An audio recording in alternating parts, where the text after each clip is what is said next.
Welcome back yet again. Apologies for the technical glitches in the transmission, but we're back just in time for the last 12 balls of the Kenyan inning.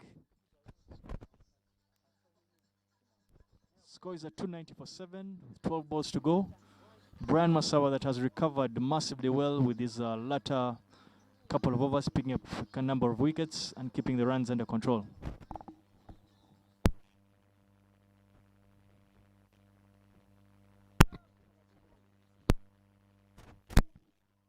Familiar face of, I think, Bundi Emmanuel, trying to take a big heave, looking for the mid-wicket boundary, but is not fortunate to get hold of it. Moves right across the stumps, trying to get inside the line of the ball, but yet again is only fortunate to pick up a leg by. But it will be a handy leg by because it brings Nehemiah Odhiambo, the seasoned campaigner who's played probably over 15 years for Kenya cricket, on strike.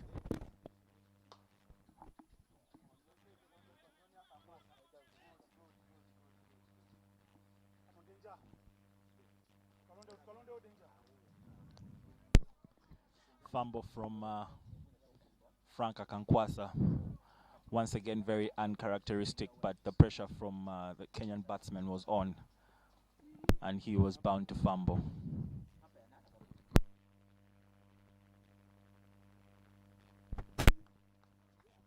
Brian has clearly found his groove. He's bowling very, very, very handy overs right now, keeping the runs quiet.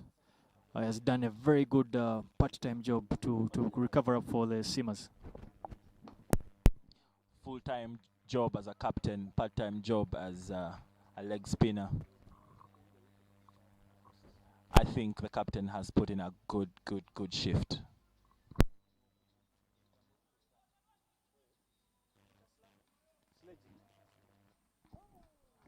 Brings an end to that over, and his spell, Brian has bowled fantastically.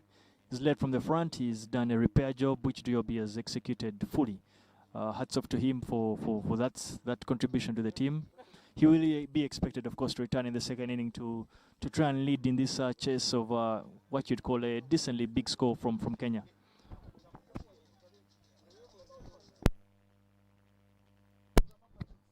And to bowl Uganda's final over, without a doubt, will be Uganda's leading bowler, Bilal Hassan, coming from the university end. And on the strike is Nehemiah Odhiambo to face the wrath of Bilal Hassan.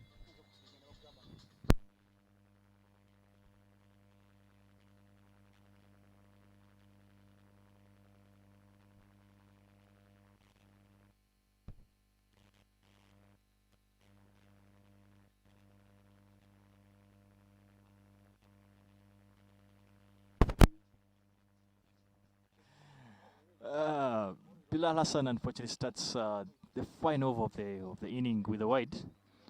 But of course he is aware of he must have been taken by the beautiful shot the lap shot that Nehemiah played earlier in the over has forced him to leave the fine leg at the boundary and retain the mid off in the 30 yards. So that creates a boundary option for Nehemiah to try and look to go over the infield at mid off. Kenya will definitely be looking to hit the 300 run mark on the scoreboard. And they will have two rods ready to take. They will either go for the big shots or make every ball count with singles.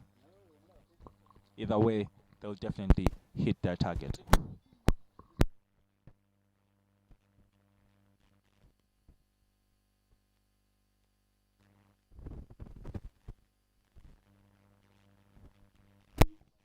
Fantastic recovery from the Uganda cricket team. They seem to have been looking destined to be looking for a total to try and chase down a total of about 340, but they've done pretty well in the third hour of this Kenyan inning.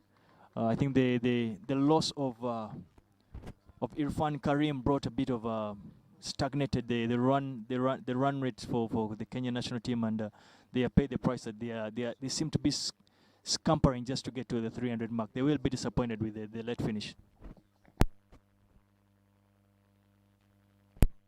And as we head into the final minutes of this innings, our appeal from the commentary box is to all the rainmakers out there to put your skills into action. The clouds are gathering and we would like for this action to continue. So please, please, please put in a shift for us so we can keep bringing you this encounter live in the comfort of your homes. Tony, quality last over from Bilal Hassan. He's put his hand up and been asked to do the tough job of bowling at the death. A job that he has executed tremendously well, bowling in the block hole.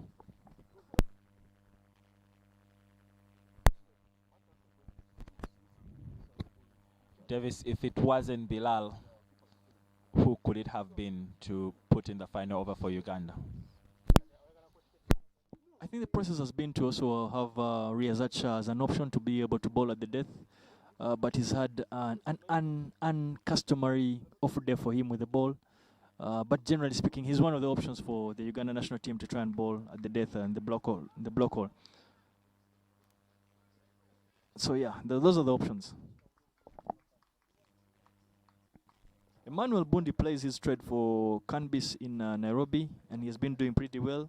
He opens the bowling, if I'm not mistaken, for this Kenya national team, but he's very handy with the bat. I remember us losing a few games to a club he used to play for called Kongonis in the East Africa Premier League, and once or twice he took games away from us, and so he's no rabbit with the bat. Very, very hard to miss also from where we're seated is Bilal's deliberate effort to bowl in the thick line. Everything that he's been delivering has been far and wide.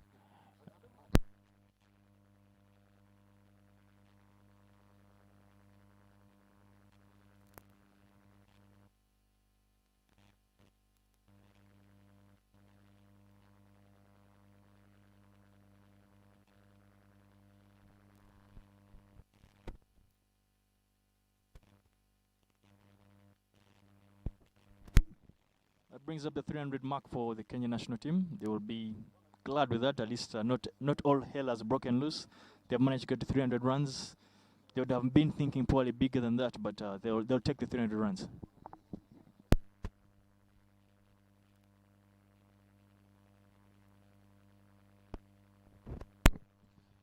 Davis, surely I wouldn't be very far from the truth if I ventured that you've followed the team during the trials, and in hindsight of those trials, what has been the biggest scores that these teams have set or chased? Before that, of course, I must address the squeaky single that squeaky boundary that Emmanuel Bundi manages to hit to the screen, the wrong end of the screen. But I mean, it's a 4 runs bonus that they will takes the total right above that, and we all know how valuable these runs at the end can be. But going back to your question, in the trials, I think one of the teams, just one of the last trials, there was a big total, I think about 280, whereby the team that batted second lost by just about 20 runs. So these big totals are no longer very unfamiliar to the team. People have gotten a bit of an idea of how to pace themselves and prepare themselves to chase down big totals.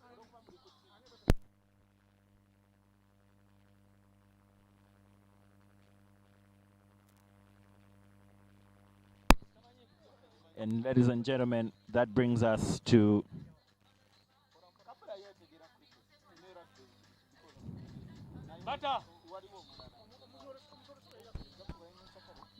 the end of the first innings, and on the board is 306 runs for 7 by Kenya. Huge contributions from Ifan Karim and Alex Obanda, well in the regions of 72 runs and 73 runs respectively.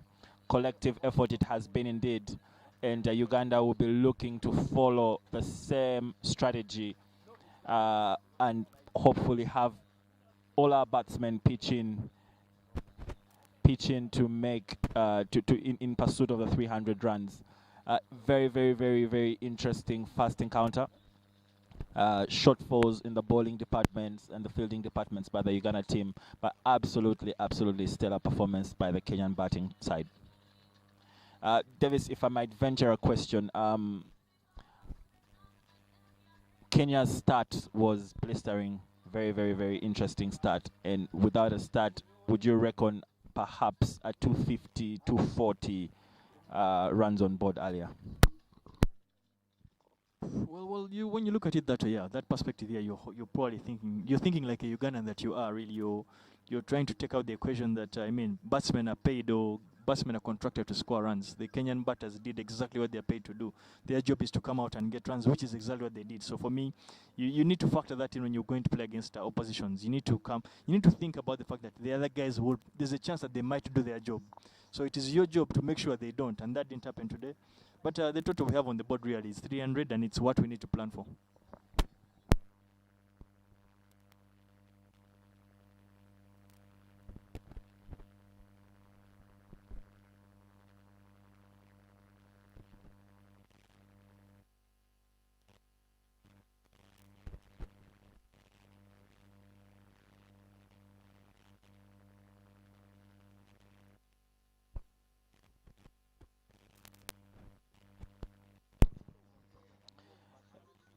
And as we head into the lunch break,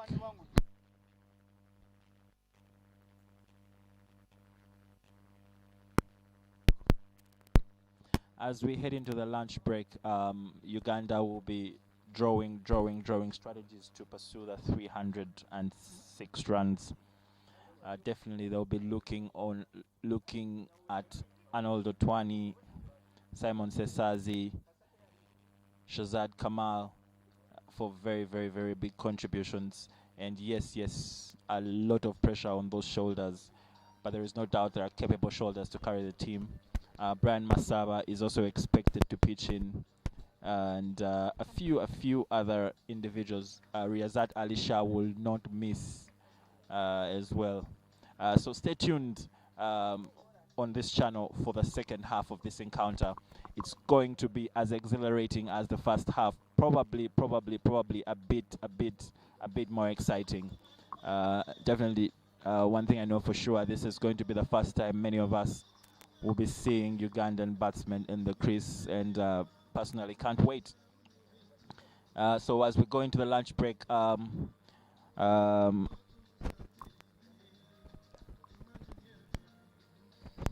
we'll be praying for clear skies. We had a very sunny morning, and would like for the weather to stay that way. So see you guys at 2:30.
Frank is underway.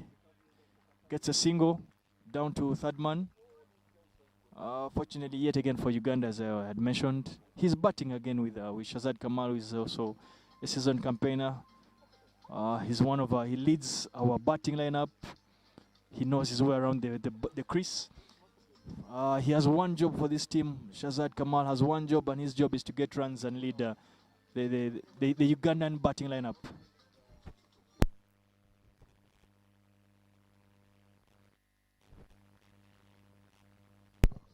And Davis, to probe a little more, what does recovery look like for Uganda? 2 down, first over. It's definitely not looking good. So what's probably going through the mind of Shazad Kamal and the young Akankwasa? What's the work that has to be done? Well, speaking of the work that has to be done, we must remember that at the end of the day, we are playing this sport to try and win it. We're playing a game, we're up against Kenya, our bitter rivals, for lack of a better word, to try and win. We need to get one over them. So the batters, in their minds, they'll also be thinking that they're chasing a total of 300 runs, which means that we need to get out of the blocks a bit quickly. But importantly for me right now is they need to try and make sure we don't lose any other wickets. Otherwise, Kenya take a massive upper hand. But we must be able to stay cognizant with the required run rate, try and get a decent start out of the blocks, and I hope Shazad in particular stays positive.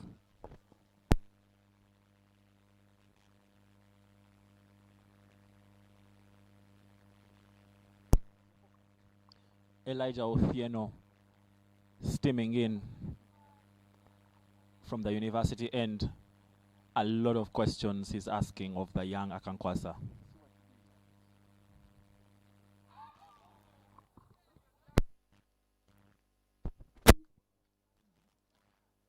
Elijah Soyo Othieno plays his trade. He's played a couple of games for KICC. He's led the bowling lineup for Kenya for quite some time alongside Nehemiah Odiambo. So these the opening bowlers will be no rabbits with the ball. They know they were around. They have played too many games at this Chambogo Cricket Oval. So they will know that they have their hats up and will be looking to try and make as many early inroads in the Ugandan lineup. On a light note, Davis, the rainmakers from Chiboga and surrounding areas seem to be doing their work. The clouds seem to be clearing. So yes, indeed, if it continues this way, we will definitely have more cricket coming your way.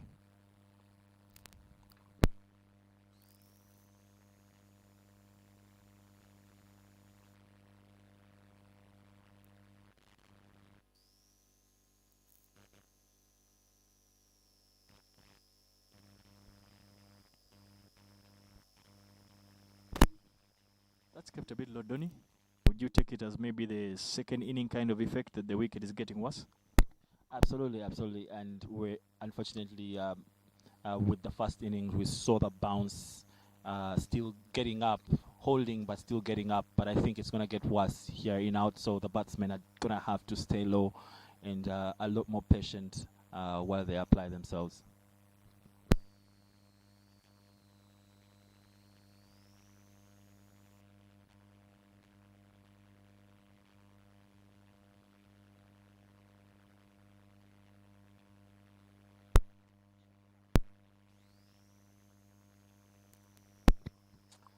I think Davis Akankwata lost his shape, wondering though if it was just the excitement, but he definitely lost his shape. He couldn't get that free hit away.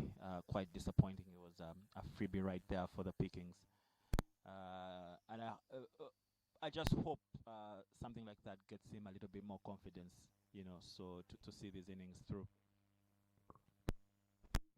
Well, of course, it being a free hit, him knowing that the only way he can lose his wicket is only by getting run out.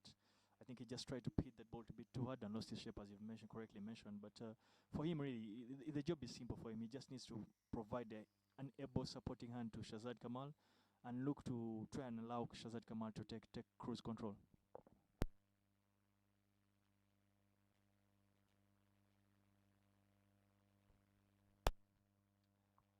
Literally the calm after the storm.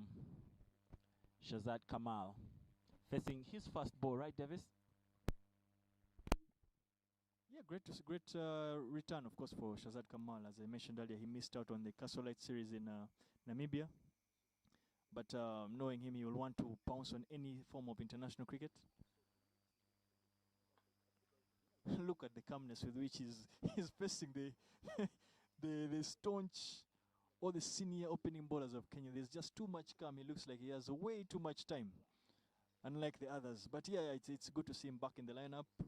And I hope this is a good test for him to try and see how he can lead from the front and look to send a very loud message to the Kenyan team.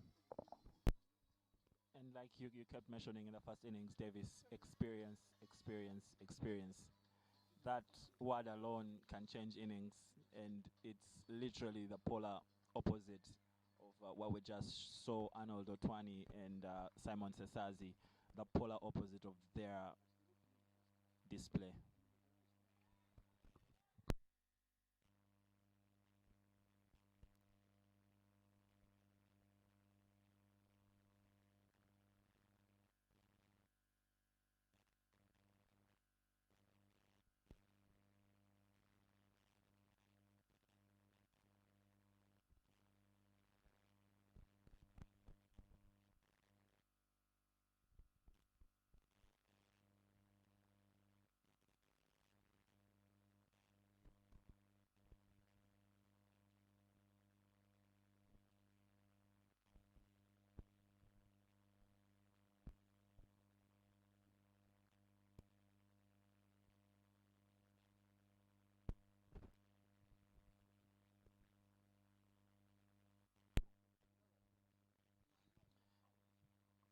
The task remains 307 runs,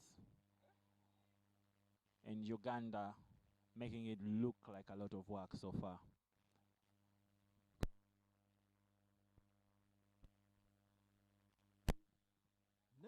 Nehemiah Odhiambo seems to have gone back to his factory settings. He's built a reputation of bowling quite a number of short balls up front, especially at the new batters, to try and shake some ruffles up or ruffle batters up. And I'm impressed that Frank Akankwasa, for me, is still holding fort. He doesn't seem to have been frightened by any of those so far. I just hope that the job for Frank, for me, is simple: to try and be there as long as possible and support Shazad.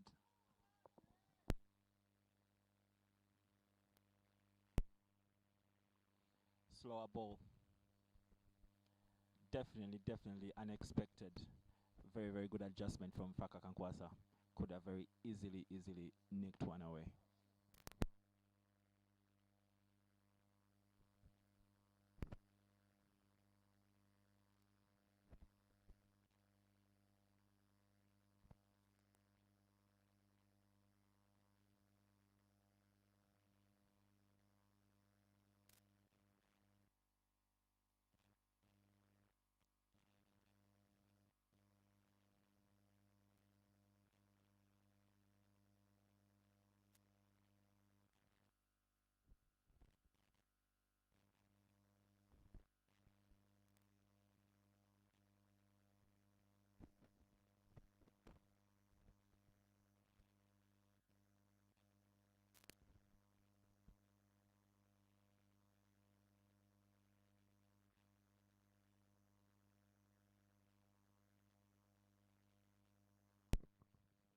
And that's the over. Nehemiah holding Uganda to the sword once again. Young Fraka Akankwasa holding fort for Uganda. Davis, if you could venture a thought right now, if a penny for your thought, in fact, what is Shazad telling Akankwasa at this point? I don't think Shazad's advice would be too different from the fact that he just needs someone to support him. He's probably going to ask Frank. He's not going to ask too much of Frank. Frank is a youngster. He's up against a very good Kenyan opening lineup. So he's not going to put the pressure on Frank. He's going to try and take as much pressure as possible. Shazad will look to dominate. He will look to be in charge and just allow Frank to settle himself in.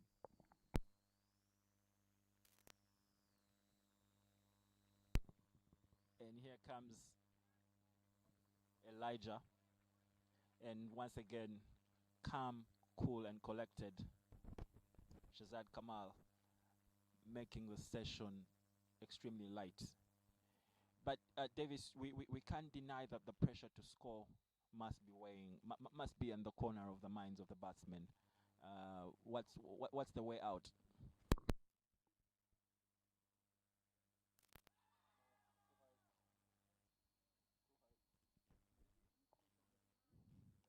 Well, as I say, one of the famous coaches I worked under is he always believed that the biggest wicket takers in world cricket drinks breaks and scoreboards. So scoreboard pressure will always be there. It will always ring bells in your mind. When you walk out to bat and you're chasing 300 runs, you know right from the get-go you're chasing 6 runs and over.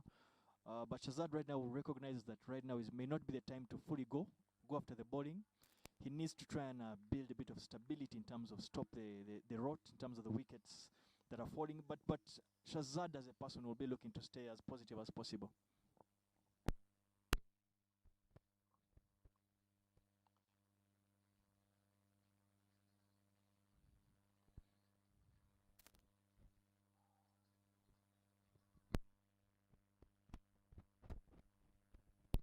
Spoken like the next coach Davis, and those are very, very, very, very wise words. And I think Shazad would definitely be heeding to those words. And off the mark, I think Shazad off the mark, right. And I think it's still early days, but I think Shazad and Akankwasa are looking to steady Uganda's ship.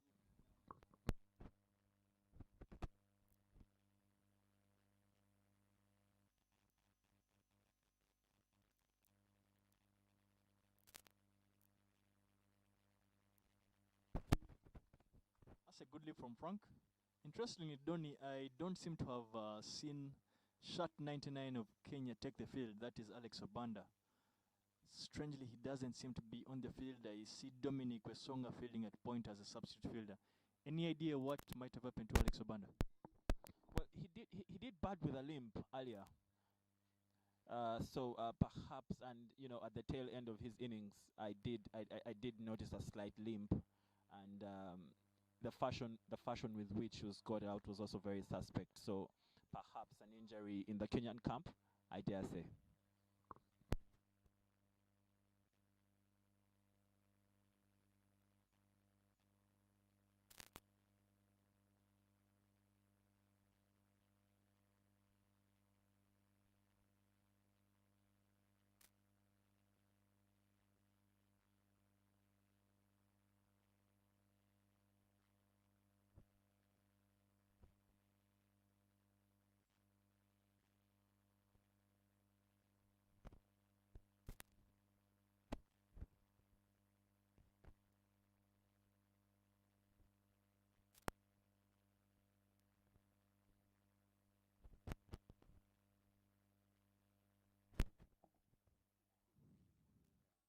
Well, Donny, as you said, of course, Alex Obanda unfortunately picking up an injury early in the series. That is not good news for Kenya. But it brings in a very versatile fielder in Dominic Wesonga. He's a very, very quick fielder. He will provide a difference in the field, certainly. So that could be a technical inclusion. But yeah, we let's take it on from here. It's good to see Shazad Kamal in a bit of control against the seasoned opening bowlers.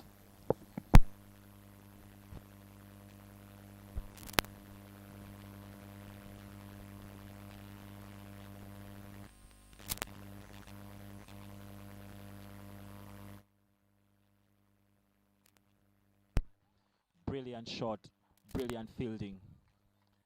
That was destined for the ropes. Very, very, very good denial from Team Kenya.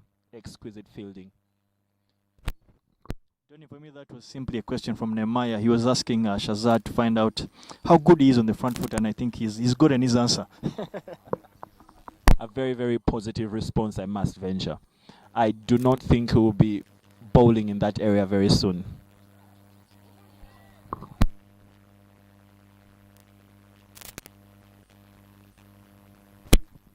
This is turning out to be a good contest, with Nehemiah asking quite a lot of questions, but Shazad holding fort and ably managing to reply with good answers.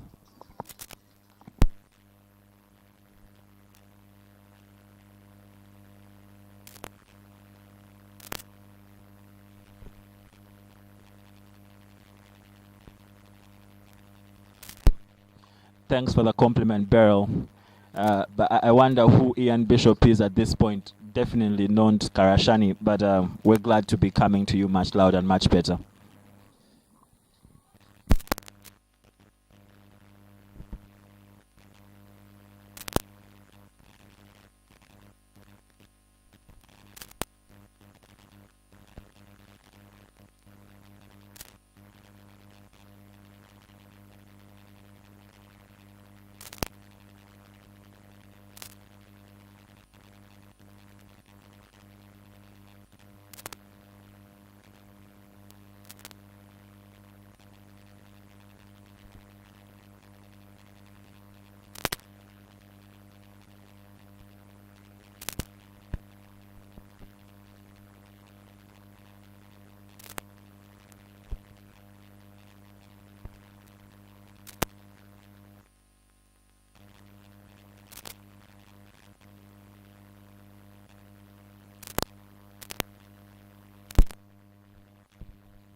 That brings up the first boundary for Uganda, and I would want to officially say that the run chase is now underway.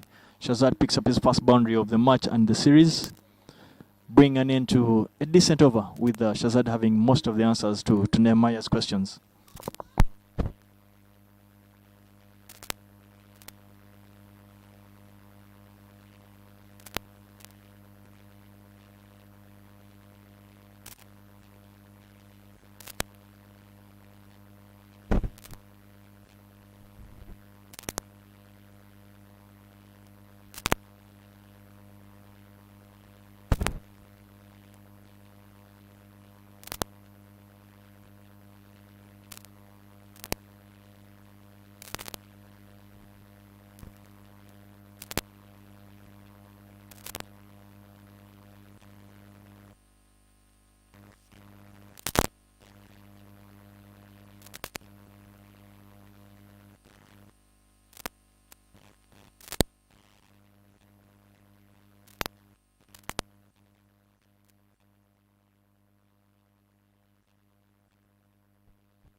Splendid drive from Franka Kankwasa.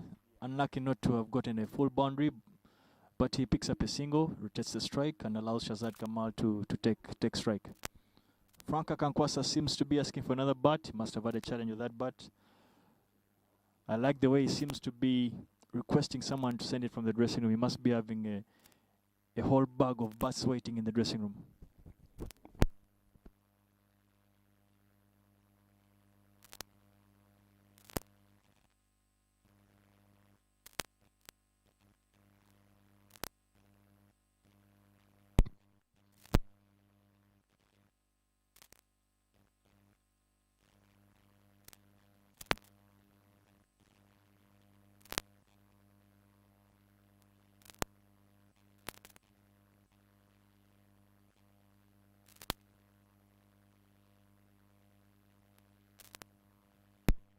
"11 runs for 2.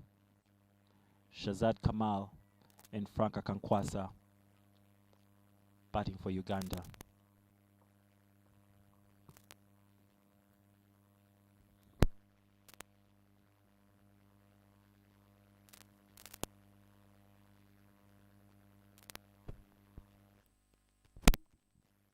Shazad picks up a single, plays that down to third man, rotates a strike, allowing Franka Kankwasa to take strike, but right after getting a change in bat.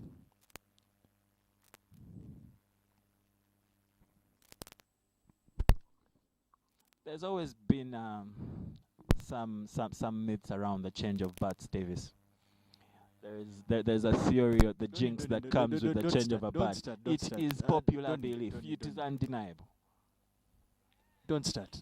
Now is not the time to say it. But anyway, interesting changes in the field. Good to see the second slip has come out. They've gone for a gully option. Normally, gully option would either mean they're bowling slightly back of the length. They're not bowling as full as the plan is normally. You try and get the slips in when you intend to bowl full. So you allow the batters try to drive the ball and you're hoping that they'll nick off. So the gully option seems to tell you that they'll be taking their length a bit backwards. It's another good single for Frank Akankwasa. I have to admit, Davis, Frank Akankwasa looks in fine form, in fine touch. He's made the right shot selection from where I'm seated. He's left the right ones. I'm very excited. I'm very excited, and I hope he can stabilize this ship. It's I believe coming off. He's the captain of Uganda A, former captain of the under-19. He's really come through the ranks, and I hope he's ready to take on much more responsibilities for this side. Frank is a product of processes. Really, Frank has come through the under-17s, under-19s. He's now the lead of the Uganda A team. So for me, Frank is the future of Ugandan cricket. So it's a good opportunity for him to come out here. But at number 4, number 4 is the prized position for batters all over the world. Remember, he's batting at number 4, of course, ahead of Ronak Patel, who is not playing today. But it allows him an opportunity to get out there, bat with a brain like Shazad Kamal, pick up as much information as possible, and allow himself to give himself a chance to not just to play well in this game, but present an opportunity for him to prepare for the future. And maybe, Davis, to ask the rather unpopular question, especially around cricketing circles, is Frank proof that the cricket pathways in Uganda are actually efficient and can actually deliver the goods to the national side? Yes and no. One, we admit that there are pathways. The efficiency of the pathways is a debate for another day. Frank, when you look at it, Frank is literally like, there are not too many that have come through as well as he has. Of course, he played in a team that had the Zephyr Arenito Zephanias, Trevor Bukenya, Cosmas Cheuta. They have who else? Agamire, Richard. It's a team of Fred Achelam. So they're a group. Kenneth Weiss was their captain, I think, in the last under-19 qualifier in Nairobi, the disaster qualifier in Nairobi. But it's proof that the pathways are there now. It's a matter of trying to effect them and make sure they're efficient.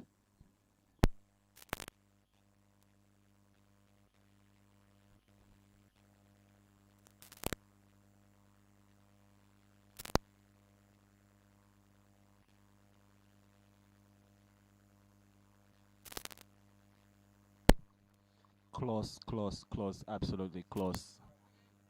Close call for Frank Akankwasa. That nicked the thigh guard. Definitely the applause from the Kenyan team equally said it all. But I have to admit, Davis, he's truly focused, and it's very evident he has his eyes on the prize. Yeah, just a bit of banter. What do you think? Random question. Say it had come off the thigh guard of Shazad Kamal. Do you really think the Kenyans would not have appealed as just as they did for the youngster? What do you think? Well, I think they'll be interested in getting Shazad out.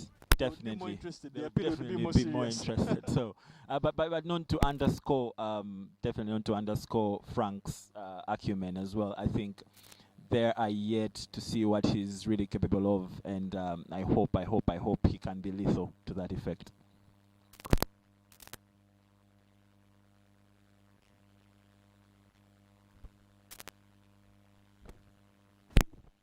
Frank's character is, of course, he comes from background of a sporting background. His brother plays for the Uganda Davis Cup team.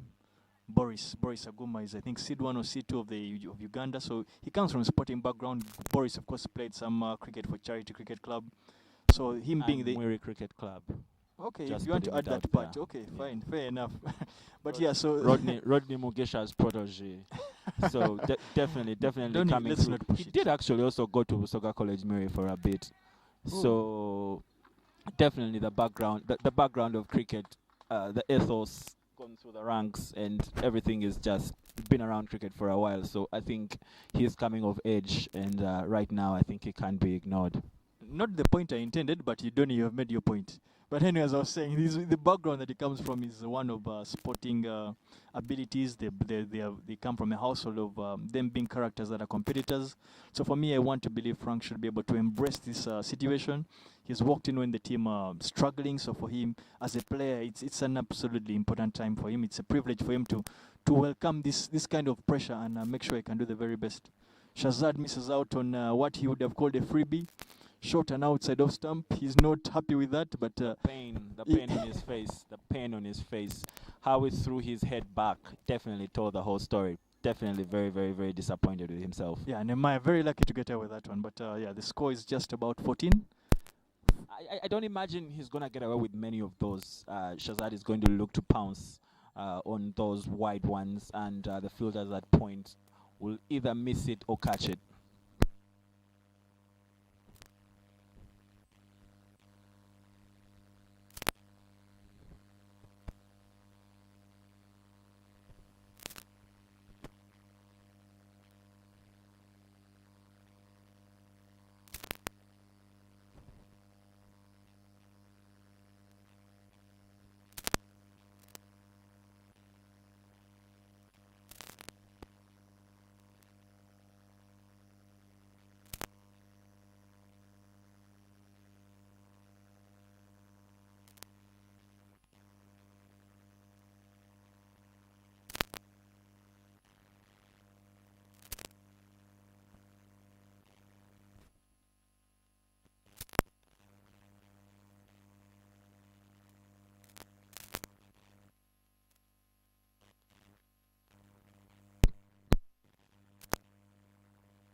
Beautiful, beautiful shot from Frank Akakwasa. It's very clear, very clear. He's getting a bit of confidence in himself right now, a little bit of self-belief, and will definitely have game on for Team Uganda. They do not have their work cut out for them, but definitely with the grind, a little bit more time on the crease, and perhaps Uganda has a chance.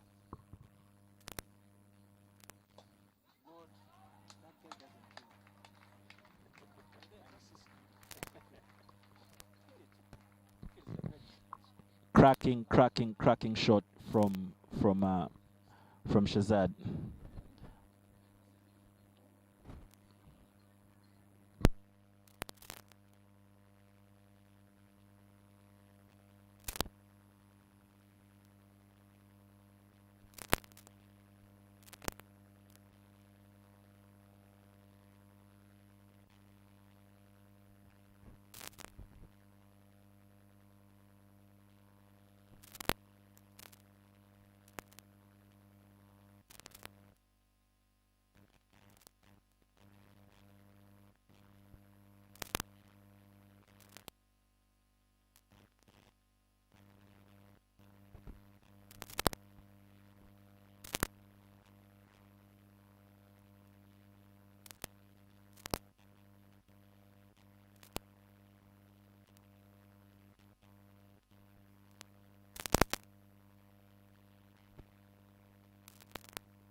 19 runs after 7.4.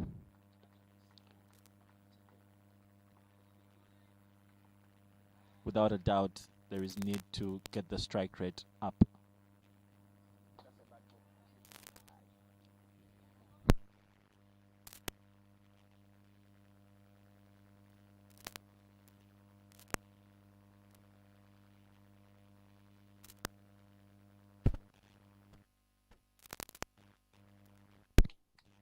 And if you're wondering, there is no rain in Chambogo as we speak. A slightly overcast, but no downpours yet. And it is Davis's ultimate prayer. In fact, as we speak, he's initiated a fast to guarantee that there is no rain. Yes, Donny, I mean, we have been starved of international cricket, so now that we have the opportunity, it's very, very important for us to try and get as much cricket as possible, and also to allow the players get a bit of the much-needed practice against international standard. Well, there is a bowling change. Nehemiah Odiambo takes a break, brings in Eugene. Eugene is another fast bowler for Kenya. He's come through the ranks. He hasn't really knocked down the door as much as he might have wanted, but the series gives him another opportunity to. Starts off with a big in-swinger, bit short, that's taken off a bit, and Franka Kankwasa takes another body hit. He did look surprised. Davis, as the youngster perhaps lost a bit of focus, just for a nick of a second. I don't think so. I think this might probably be the first time he's facing Eugene, and that seemed to take off a length. So it was a bit of a surprise delivery from Eugene. Oh, someone needs to send the memo to Frank that Eugene is actually traditionally bowls an in-swing. So the stock ball is an in-swinger. Frank needs to expect that. That's what international cricket brings to you, because you're up against guys you've never played against. You have not a lot of time to know what they are doing. So it's a good challenge for Frank. Frank ordinarily would have known what Bilal Hassan is bowling, but now he's up against a player he's not seen at all. So it's a good challenge for him. But he gets a squeaky boundary down to the screen. Question to you, Davis, and perhaps you're not the right person to ask this question. Is there perhaps a need for Frank to open up a little bit, since he's facing an in-swinger, to open up his stance a little bit, maybe face Eugene a bit more chest on, to sort of negate the in-swing a little bit? Well, I don't know if he's ready for it. If he's built his skill to have that bit of adjustment, because what you need to remember is international cricket. You're going to have bowlers say like Eugene trying to test your technique in so many other ways. So say if he opens up and Eugene bowls the away swinger, he will be in absolutely complete trouble. So he needs to find a way. You need to find a way. International cricket is about that. You must trust that your technique is decent enough to survive, but not just to survive, but also to be able to allow you to accumulate runs. And he's managed to hit that through mid-wicket, through square leg, and gets yet another boundary.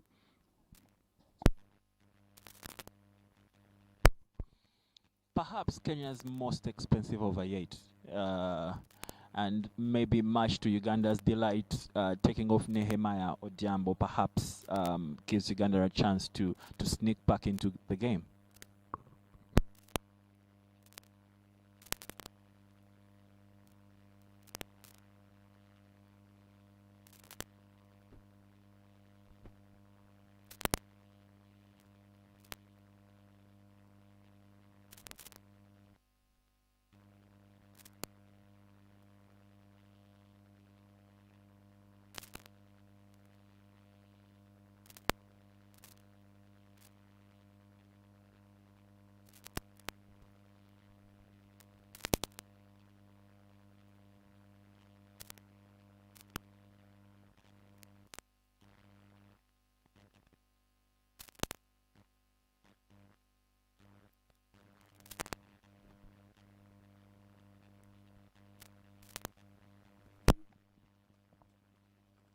Well, Frank Akankwasa finishes that over off with a single down to third man.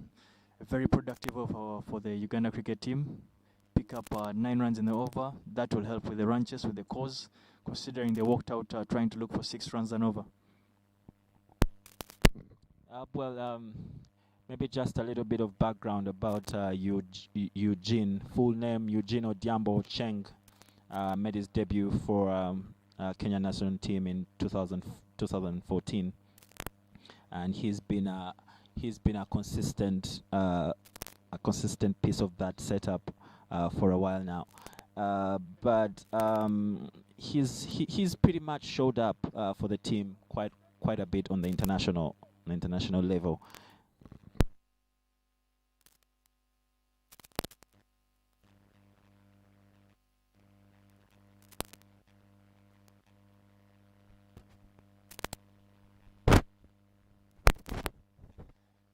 Interesting bowling change, Donny. Shemo Bado Ongoche, the captain of the Kenya cricket team, seems to have had enough from the Chambogo end. He has seen what Elijah Othieno has brought to the party and feels it's ample time for him to take charge. Remember, the wicket was taking a bit of turn earlier in the first inning. So it should be an interesting one to see what patches Shemo Bado gets from this wicket. Starts off with a short and wide one and is fortunate not to have been punished for that.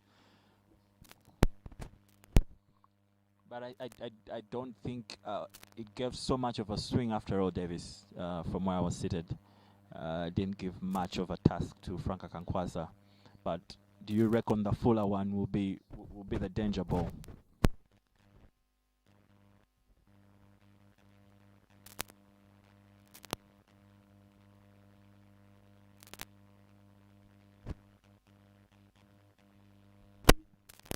Well, Shemo Bado is the go-to man for the Kenya cricket team. He picks quite a number of wickets for them. He also equally has the ability to keep the runs quiet, keeps the runs down. So he's the trump card for the Kenyan bowling lineup. He's done it for quite some time, and he enjoys the fact that he enjoys the extra responsibility from being captain. So he's one that should have ample knowledge of what is required of him. He's probably already assessed the wicket that there's a bit of turn in it, and he will look to try and exploit the turn in the wicket. You can see the field set so far. He's taken full knowledge of the fact that he feels Shazad is the big wicket, and he has respected Shazad by taking the long on down, long on and deep mid wicket. But unfortunately, there is a misfield at mid off, and he concedes 2 runs he probably believes he shouldn't have.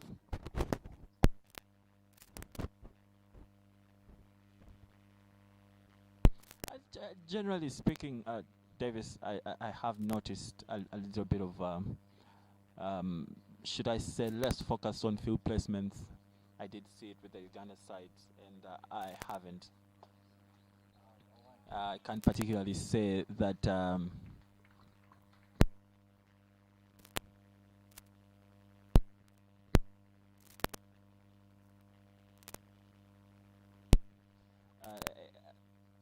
And perhaps Zahid Abbas is placed out of position, maybe a more proficient fielder right in the danger spot. But what do I know, Davis? You're the experienced one here.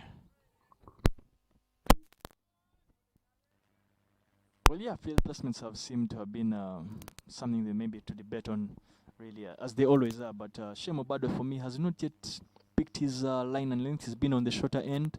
I don't think he'll be very happy with his first shift in that over. He's traditionally much better spinner than that, so he will be thinking about it as he takes a short break. Oh yes, and while I have you, Davis, perhaps maybe what has Shem's record been against the Ugandan side? I do remember him to be quite disruptive and destructive in the past. Shem has been not just about Uganda, really. His record against Uganda it's not the only one that is good. He has a good record against Uganda. As I mentioned earlier, he's found a way of keeping the runs quiet, but he also is always among the wickets against Uganda.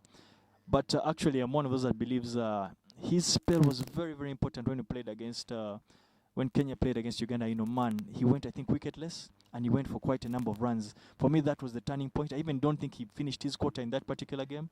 I felt that the fact that we were able to have the answers to a Shemo Bado spell, for me, gave us the upper hand, and we managed to win that game. Yanga Kankwasa advancing on the track. Guts over fear, I presume. It's either that or he's just trying to negate Eugene's in swingers.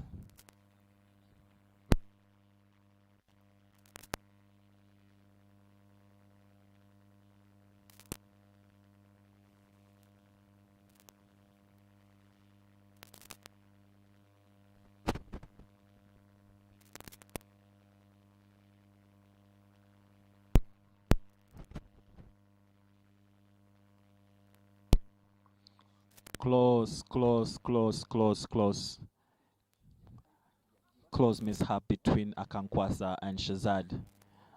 Luckily, the brakes were pumped on time, and the duo has survived the run out. Shazad Kamal takes the strike.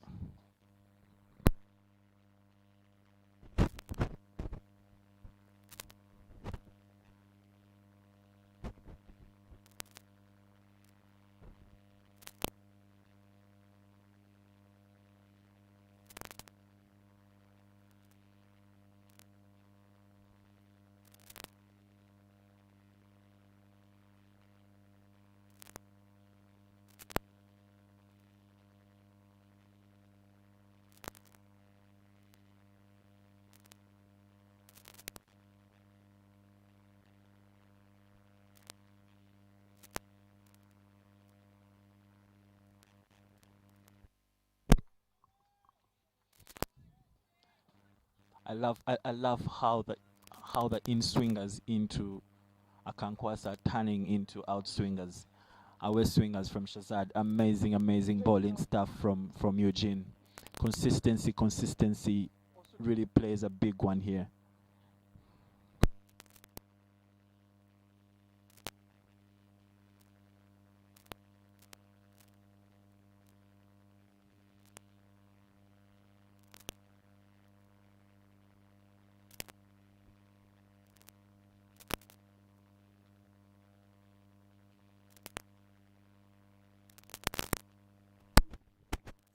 Uncharacteristic of Shazad, a bit of a loose one. Outside of stump there, I think is, as we mentioned earlier, he will suddenly be keeping one eye on the scoreboard. He knows we need to be scoring at 6 runs and over or more. But a bit of a loose one right there.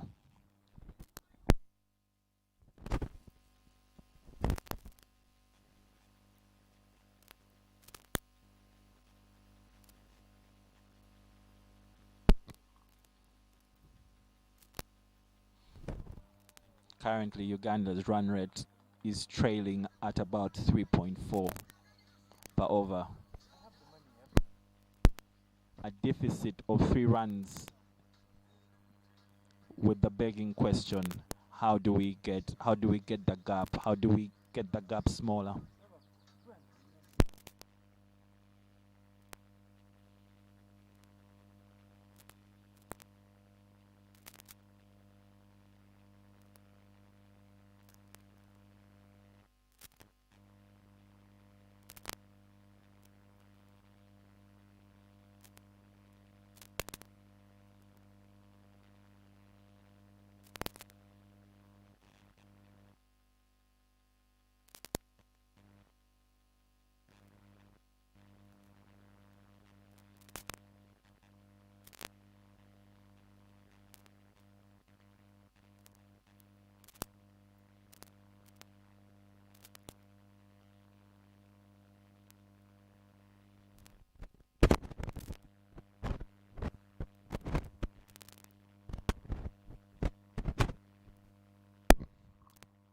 Shem Goche is back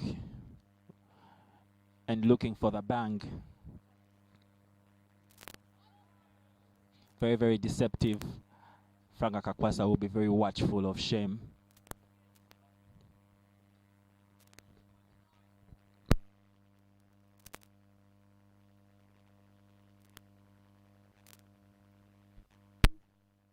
Spoke about the battles Shema's had with, of course, the Uganda cricket team, and one very interesting one I liked is the one of they used to have a very very big challenge between Shemo Bada and Chobe Arthur. It was always very interesting. It was always good to see.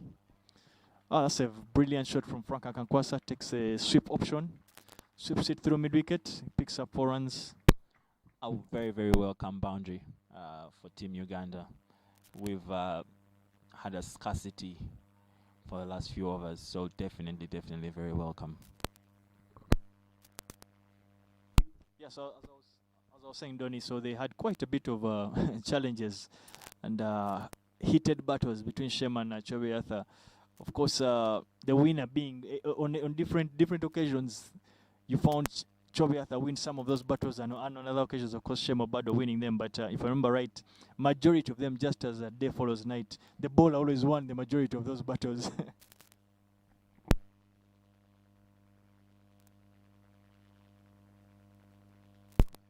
Speaking of Chobe Arthur, and Davis, this is off the record, online but off the record. Do you reckon Uganda's search for an opening left hand batsman will still go full circle all the way back to Chobe Arthur?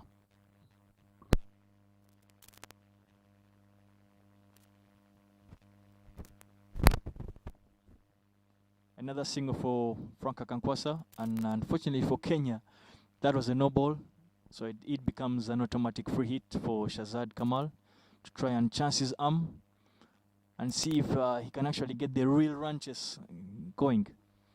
Donny, your question about Chobe, for me, as I've mentioned before on different platforms, for me, he's in the best 11 I ever played with. I thought he had a massive, massive job for this nation. He was a fantastic contributor. He brought a lot of spirit to the side. So for me, those are things I do not take very lightly. I thought he put his body on the line and gave it his very, very best. I think the search for that left-hander continues.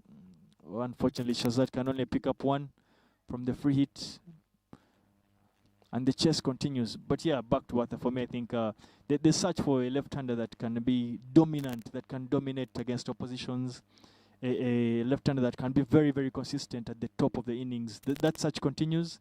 Simon Sesazi has offered a bit of that option right now because he's a top-order batsman, bats left-handed. As I mentioned earlier, he's been the leading run scorer in the trials. But what really counts at the end of the day, as we said yet again, is he needs to be able to do it at this international circuit, and that's what Chobe did for quite some time. And maybe we have a question here for you, Davis. Where is Chobe Arthur? Did he retire? I wish I had the job of being Chobe Arthur's PA. It would be a massive job. It would be a very, very good job to have. But unfortunately, I cannot be on authority to state if he's retired or not. I am not too sure of his plans to do with the national cricket team. For me, I hope he finds a way of either playing or something. But I want to believe that he's studying. I know that he is studying. I can state it on record that he is studying. He's paving a life for himself. It may not necessarily be on the cricket field, but he is alive and well, I can state.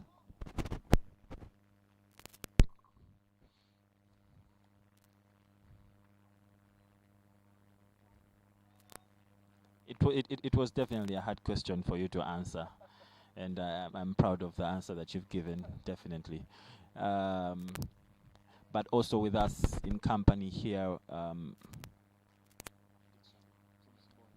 we have securities Guru with Dixon Bond Okello. So and what a catch! What a catch! Nelson Mandela, beautiful, beautiful catch to dismiss Shazad Kamal. It had to be something of that caliber. Donny, as I said earlier, you need to find a way of shutting your mouth because you talked about security and talked about Dixon Okello, and then Mandela. Just give us an example of how to make sure there's security on the field by taking a blinder to dismiss Shazad Kamal.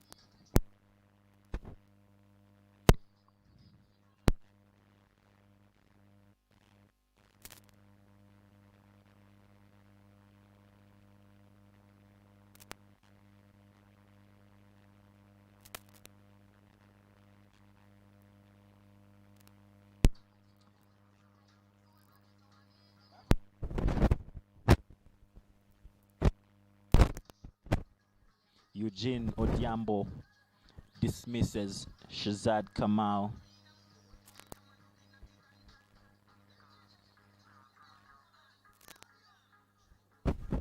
Shazad Kamal only manages to score 14 runs off 26 balls, with a paltry 2 boundaries to his name.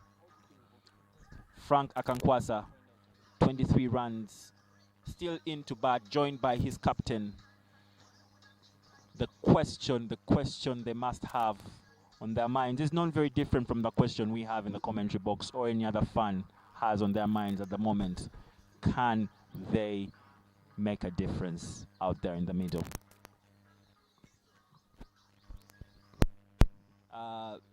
Maybe Davis to come in as wait, is that Brian Masaba or is that Fred Achelam? Mr. Carrot Eater with the perfect eyesight. Well, Uganda cricket has been accustomed with one person that wears shirt 49, and that's Brian Masaba. So if my eyesight again is to treat me right, that is Brian Masaba that has walked in at 5. That is the position that he bats at for Uganda. So yes, he's going to be expected to try and get these ranches going really. Interesting stuff, Davis. Formerly more of a medium pacer than a bat. There is very much to say about the conversion of Brian Masaba and the growth from just another bowler to an anchor batsman for Team Uganda, Davis. And there's a school of thought that believes that you had a hand in that turnaround. It's okay, you can plead the fifth. Well, yes, there is that school of thought, and yes, I mastered that. I think I want to believe, yes, I was part of that process. When you not just grow up, but when you interact and play with these guys, with the team, you get to pick up on certain abilities that some of the players have. And in Brian, and for me, I must state again on record, in Brian and Deus Mahomes, I found the ability to try and they were very easy to follow. They followed instructions by the book. They were simple to work game plans out with. They had good cricketing brains on their heads, in their heads. So for me, that was a big plus, and that is not a luxury that we have here in Uganda. So for me, I always felt that they put in a lot more time into their batting. They are guys that are able to walk out there. They may not be the most talented. They're not going to score. They may not look as beautiful as Paul Shazad Kamal, but they have the ability to stick to a game plan, to understand what the team requires. Their cricket awareness levels where they're right up there, and it's good to see that they have both transitioned into becoming out and out batters that can bowl a bit.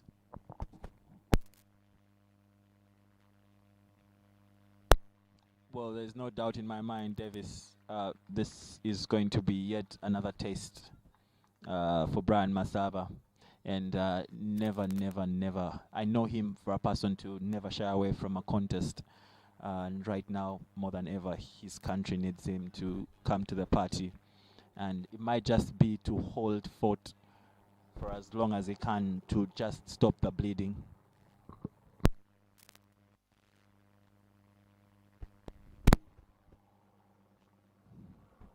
Yeah, Brian has that ability, of course, to, as I say, to play around what the team requires, the team plan. That is an ability, and it's probably his strong point. And I believe that the team needs that right now. He needs to be able to assess what is required. Yes, they need to stay on the wicket, but they also need quite a number of runs to make sure they don't get behind the 8 ball. Yeah, well, I remember the first time I once suggested for Brian to open the innings. I think we were playing a World Cricket League Division 3 in Bermuda. And for me, I must thank a guy like, of course, a coach like Steve Tikolo that when that was suggested to him, he didn't exactly slap us in the face or try to rubbish the suggestion. And he welcomed the option. And Brian's batting career literally started in that tournament. And now to see him as at the helm of the team as captain and also come out and be bat at number 5 in a key position, it's tremendous progress.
Bowling change from the university end.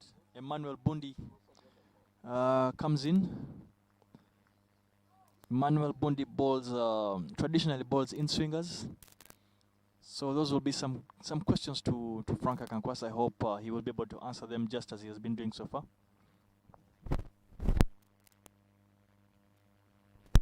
Yo. I don't think you'll find a better answer to an in-swinging question than what Frank Akankwasa has just delivered.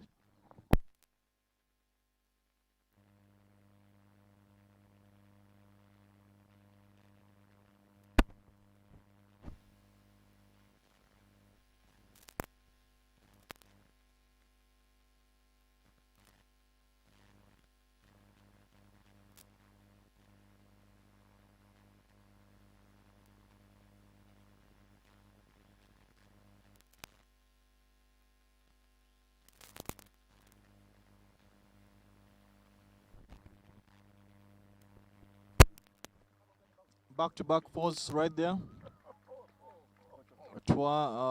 Looks like Frank Akankwasa is taking a liking to Emmanuel Bundi's in-swingers. By the experience that Emmanuel Bundi has, and he has been bowling pretty well for Canbis in the National League. Bundi will be looking to come back stronger, try and make sure he can keep the run rate and Frank Akankwasa in check.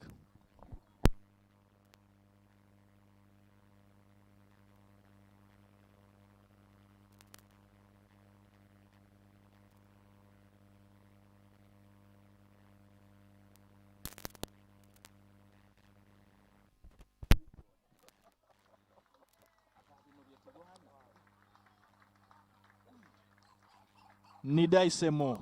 That is 3 in 3. Frank Akankwasa is getting a hold of Emmanuel Bundi. And the messages and advice coming in thick and fast from the experienced players of Kenya, trying to get a word or two to Emmanuel Bundi.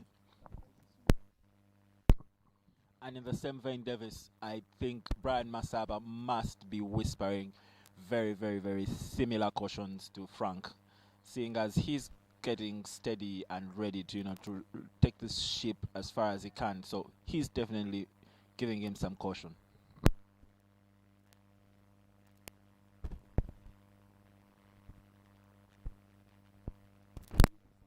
Probably the biggest over for Uganda in the ranches.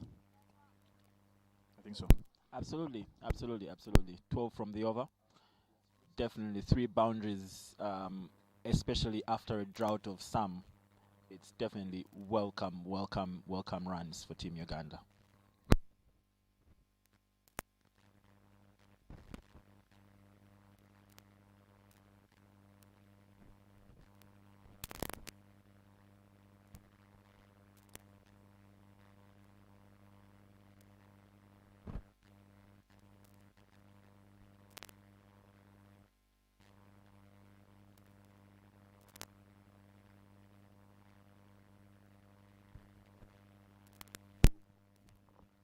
Shemo Bado still looking to attack his opposite number in Brian Masaba. Field said with 2 slips and a gully.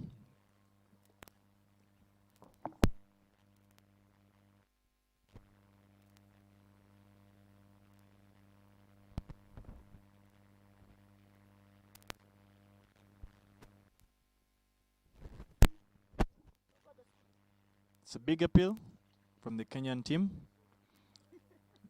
They don't seem very happy with the umpire's decision of not out. They don't seem very happy with that. But yeah, the game is on. If anyone could get that call right, I think it would be Patrick Makumbi. I think so. I think Patrick is very qualified as an umpire. He's a high-end umpire. He's very knowledgeable about the sport. And he's not one to be swayed by the big stage or by big teams. So he's one that will make 99% the correct decision. Absolutely, absolutely. And here goes Eugene again, asking Brian very, very, very important questions. I think this time round he swung it away, very uncharacteristic. But I have to say, Davis, that delivery would have had the both of us on the fritz. I will not disclude you because that looks quite on the money. Yeah, it was a good question, a bit of a bouncer, going by how Brian had moved across the wicket. As I said, it's good to see that, of course, Eugene managed to follow him and cramp him for room not give him the room that he was looking for. And it was genuinely good cricket all round. Now Eugene goes down the leg side and bowls an extra. Brian will welcome that because it allows the partnership to start to grow and build. Yeah. From a strategy perspective, Davis, I have noticed the other end, the university end of the wicket seems to have great bounce. Great bounce. Nehemiah had quite some bounce as well, and now Eugene leveraging the same deck and getting interesting bounce.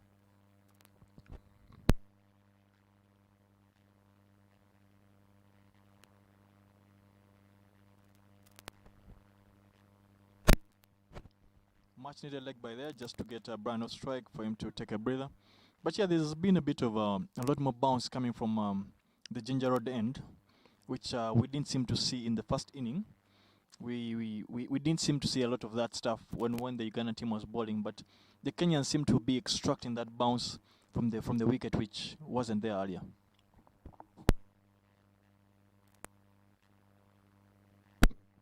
Definitely a lot of Sukuma wiki coming into play. Very, very able to bend their backs quite nicely. The Kenyans putting in everything. Sukuma wiki and Ugali. Definitely paying off. No offense, Burial. I love Sukuma too.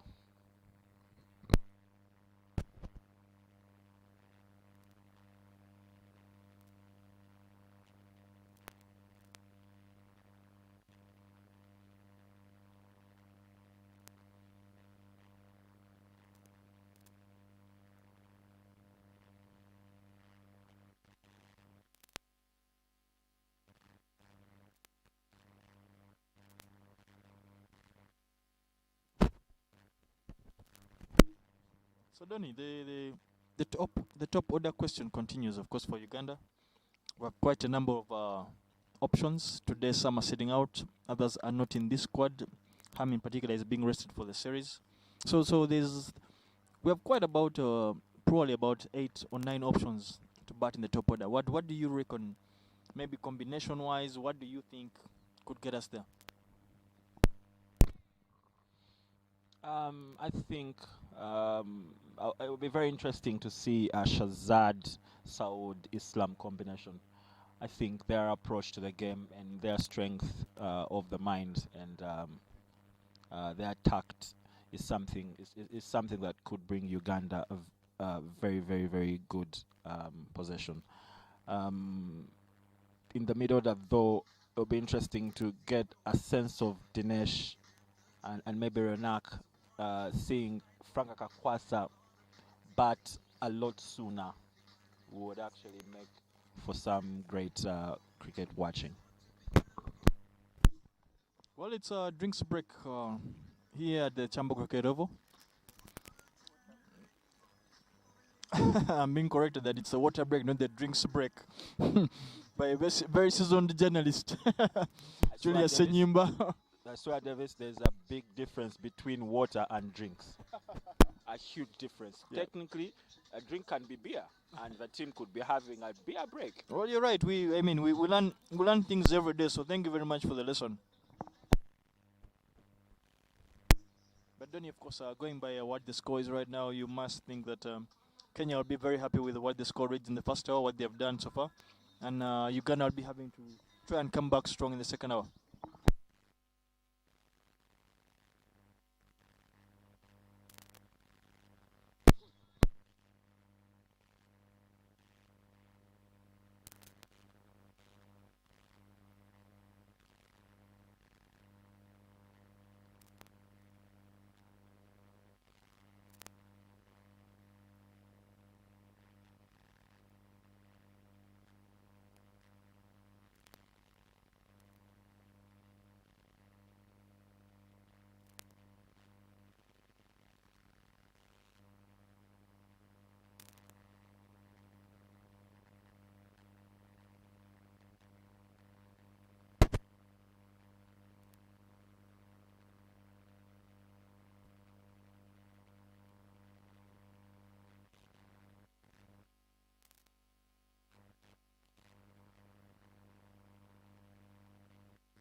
Welcome back from the water break, as I was corrected.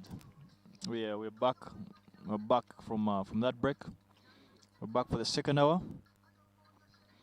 But worthy mentions of the people that are the cricketing legends that are around, of course, the ground today. Importantly for us is, of course, a person that played in the World Cup, Samuel Rusimbi, a father figure to many of us, but a real absolute legend of Uganda cricket. In the crowd today, I actually saw the captain of the first ever Uganda team to go to the World Cup, Clive Changungu, was in the crowd as well. He is around to support the cricket cranes. I also saw Frank Nsobuga. That's another legend of Ugandan cricket. He is in the stands. He's not playing today, but he's here to support the boys and give them as much morale as they might need. Yet again, another actual legend of Uganda cricket, Roger Mukasa, is, as they would say, in the building, in quotes. He is around again to also support, not playing today, but he's here to support the lads going forward.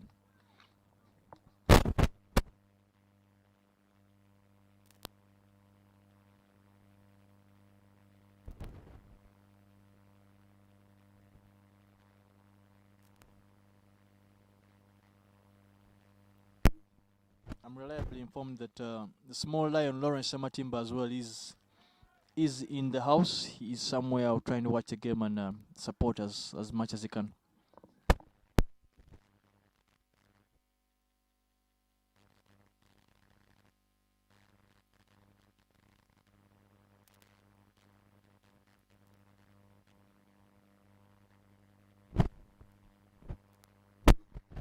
The long levers of Frank Akankwasa are starting to show.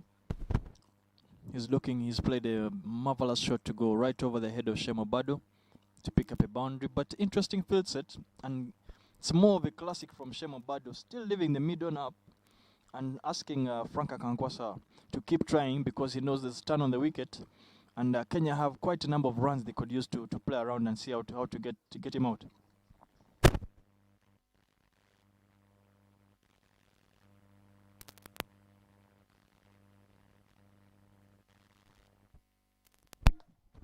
Good cricket going on right here. Frank Akankwasa looking for a single right after the boundary, but instead a misfield in the outfield from Elijah Otieno allows him to return for a second.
Familiar position, scoring area for Brian Masawa right there, but he's underway.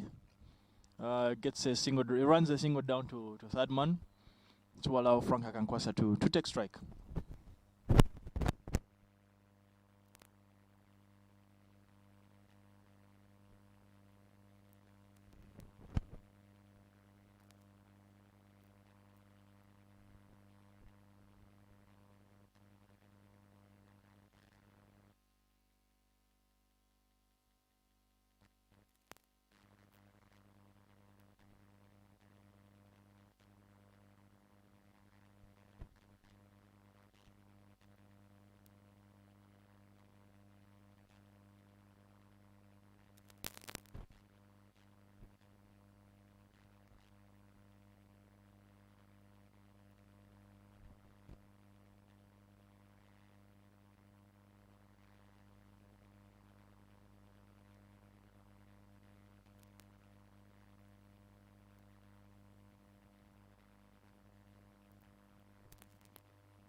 Elijah Othieno is having not the time of his life down at fine leg.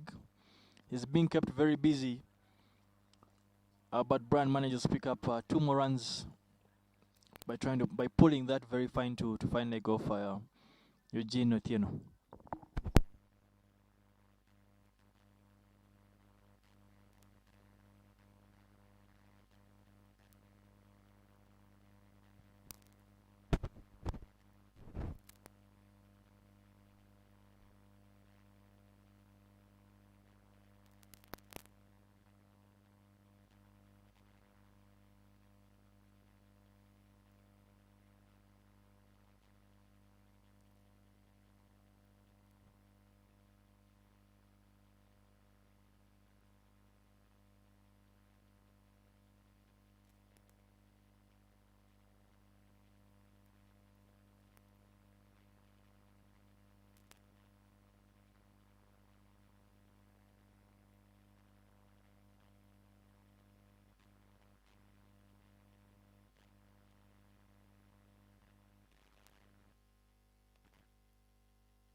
Frank Akankwasa, I've been very impressed with him. He's batted really well.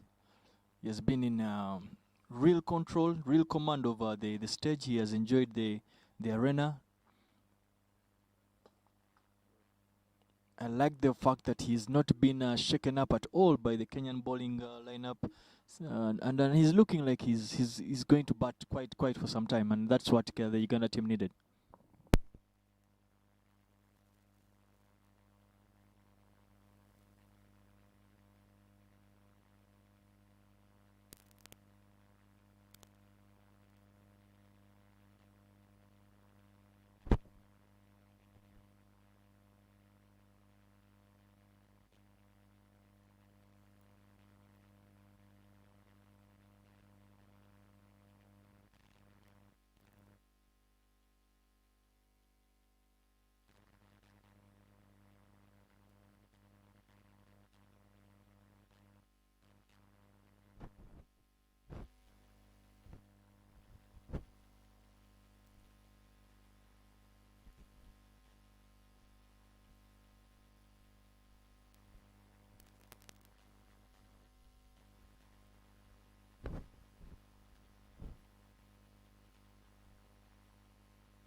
The curse of the commentator. And Frank Nkankwasa unfortunately nicks off. Nicks off against Bundi. Bundi's second spell, change of end, coming from the Ginger Road end. As we had earlier thought that Frank was having a liking to Bundi's bowling, Bundi comes back stronger, and it's one of those contests whereby the bowler prevails.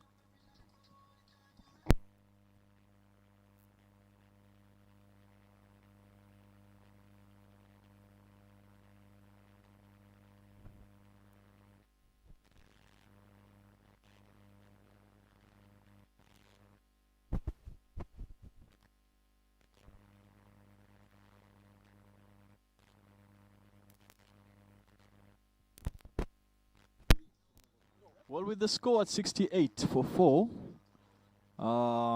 outworks the next best thing in Ugandan cricket, and in walks the wonder kid of the future of Uganda cricket. Kenneth Waiswa walks to the crease. As I mentioned earlier, he is a three-dimensional cricketer.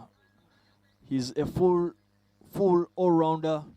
He provides both the bowling, the batting, and is an electric fielder. Didn't have a beautiful day in the field today. Didn't bowl as well as we know him to. But he's a batting all-rounder, and we'll be hoping that he can continue his form that he's been having in the Kenyan League. Continue that form and try and get Uganda as close as possible to this daunting total.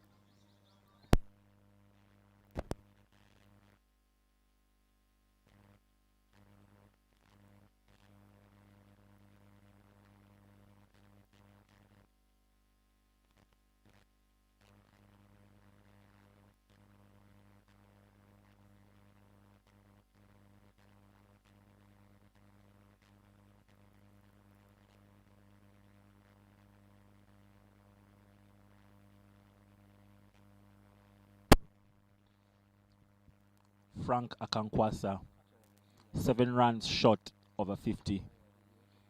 He must be gutted.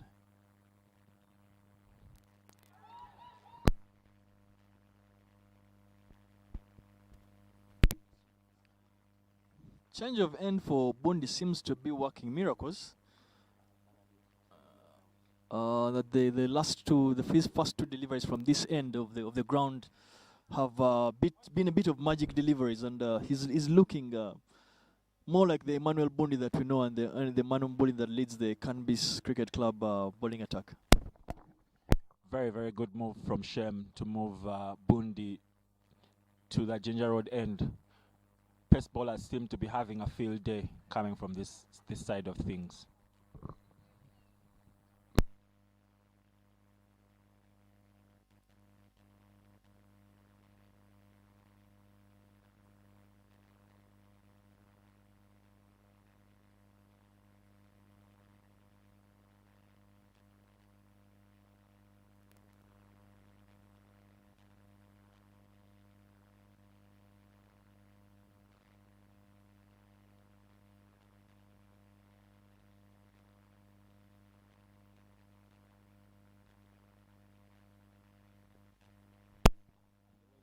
Very strong appeal from Kenya for LBW. But the umpire stands firm and does not give it out.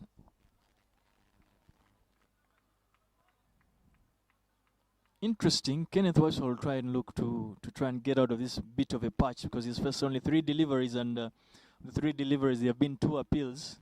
He'll be looking to get out of this kind of environment to try and make sure he cements his place as a formidable actual batsman. And Davis, I think he definitely owes himself a chance. He definitely owes himself a chance to get going, because as we speak, with just a few more batsmen left in Uganda's dugout, he's basically the last line of defense. Let's not forget, Donny, that we have Riyazat Shah, I think, who should be coming next. Then will be followed by Chalam. Those are competent, at least with the bat, especially Riyazat Shah. There's no doubt about his abilities with the bat. It's just key for the 2 batters on the wicket right now, Kenneth Waiswa and Brian Masaba, to recognize that Uganda needs a massively big partnership from them right now for them to have any chance or any sniff at trying to go after this target. The big partnership must happen now. There's no time for anything like later on. It must happen now.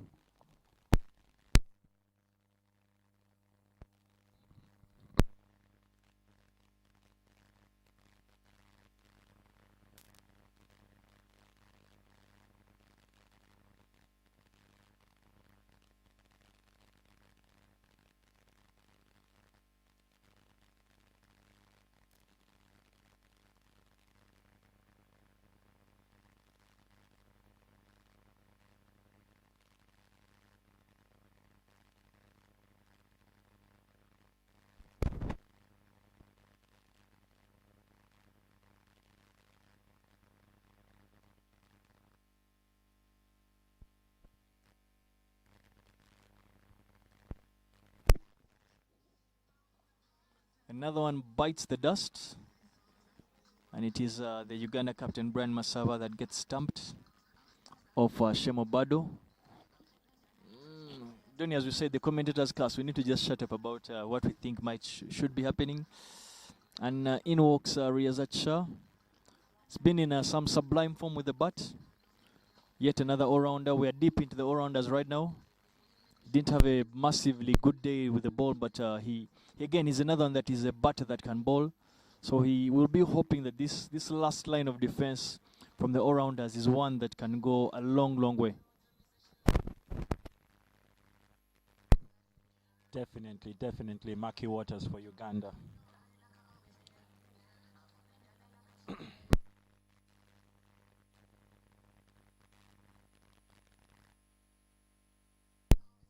Interesting combination.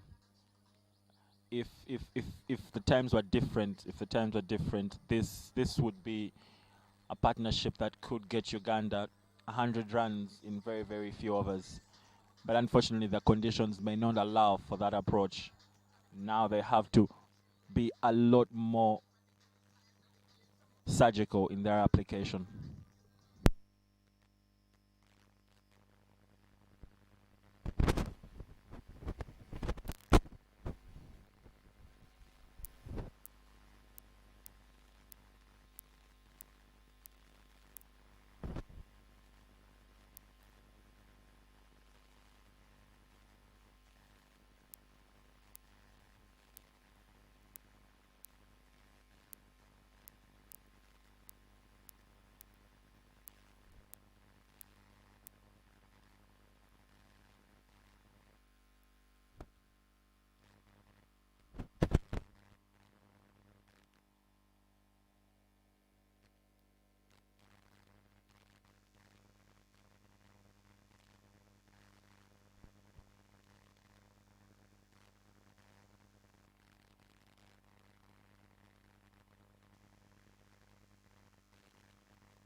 Riyazat Ali Shah getting into his groove.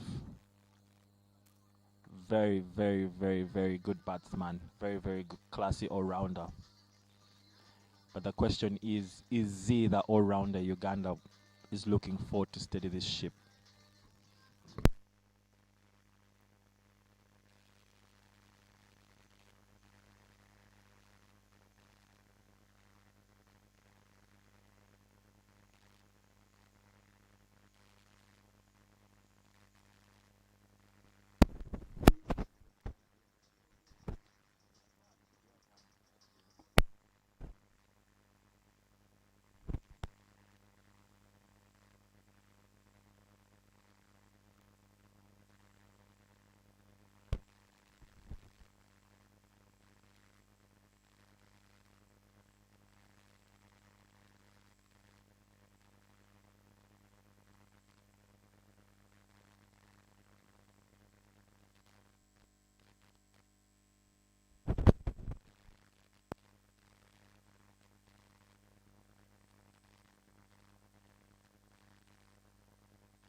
You know, Donny, just think about it. You go back into time and you think about most recently the Castle Light series, and you think about the performances that Riyazat put in both with ball and bat.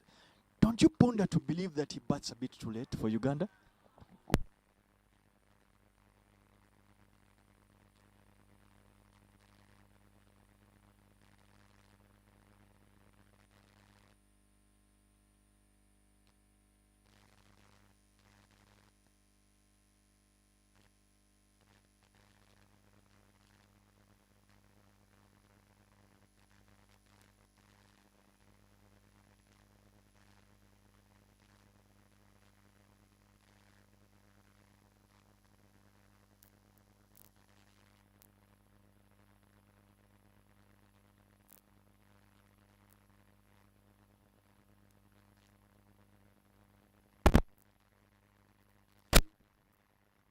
I don't think you'll find a better example or definition of what they call an on-drive.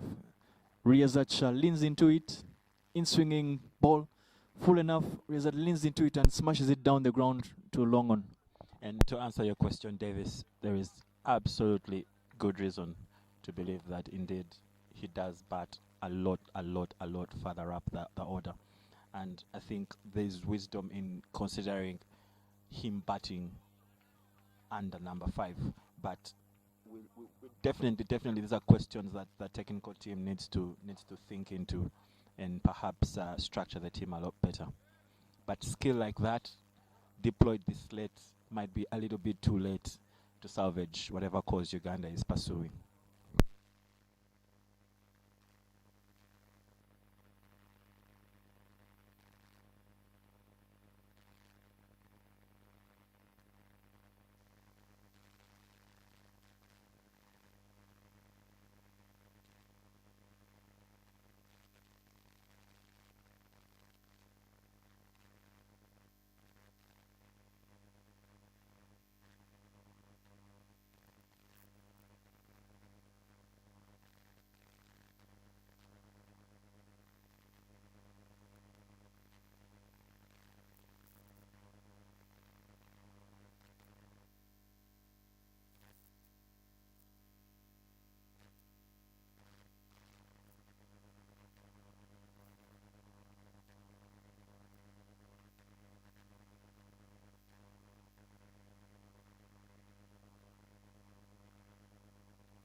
Emmanuel Bundi clearly has changed his line of attack and his length.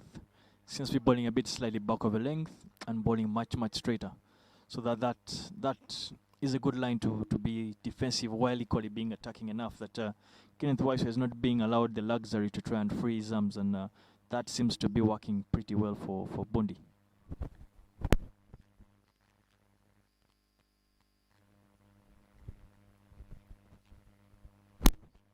And with Kenya, with their noses up, have continued to maintain an attacking field.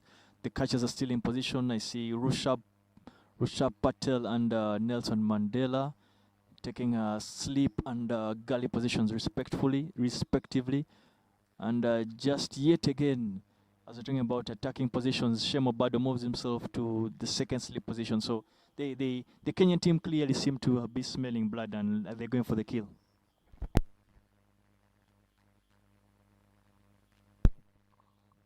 Not the best start to the series for Uganda. The question I have for you, Davis, is would the fans be right to be dismayed, or would you chalk this up beginner's luck?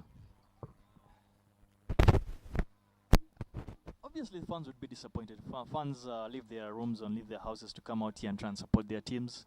They come hoping that they'll see their players, the guys that they know, come out here and do well and put their bodies on the line. And normally at the end of the day, for a fan, they're hoping that you can do well and pick the win. Fantastic shot from Kenneth Waiswa, right there.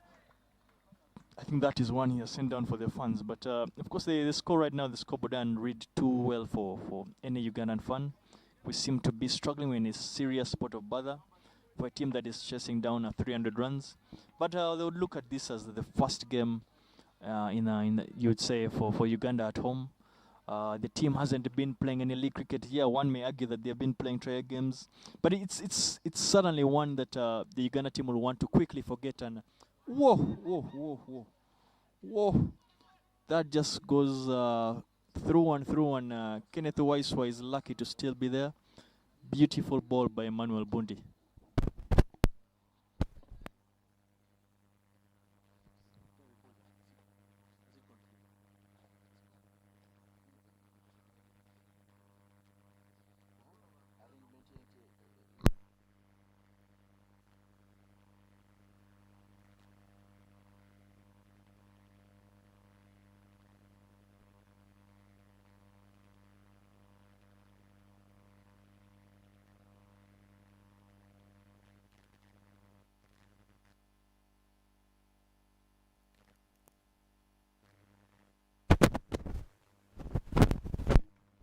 Beautiful shot from Riyazat Alisha. Continues to leave as many questions on many people's minds and mouths about his batting position. I'm one of those that thinks that he should be batting a bit higher than the number that he walks in for Uganda, because his contribution and his technique is he has a very watertight, solid technique. I think that would be very, very helpful. He's very positive. His cricket awareness is right up there, so he's one that can take games away pretty quickly from teams.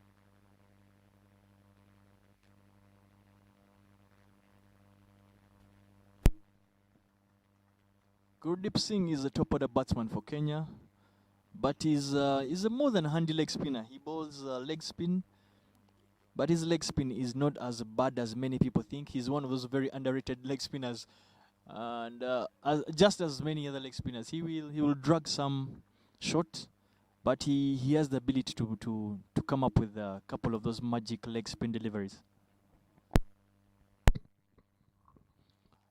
A little bit too late for Team Uganda. The ship seems a little bit more stable now with Riyazat Alisha and Kenneth Waiswa.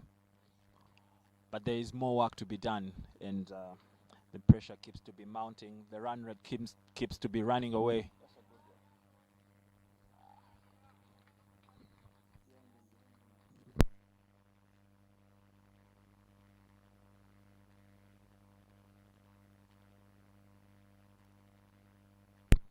Davis Karashani, as Dennis Musali likes to say, do you expect a late show in this one? As a Ugandan, many of us will hope there's a bit of a late show. Realistically, I don't see that happening, to be honest with you, because that would only mean that we need to have probably a 100-run partnership or 150-run partnership from these two. That is what would be required. I believe they have the ability. I hope they can do it as a Ugandan, but I do not think it's very likely. This Kenyan team seem to have their heads, and their attitude is really good. They seem very excited. They're already sensing blood, and they look to be going for the kill already.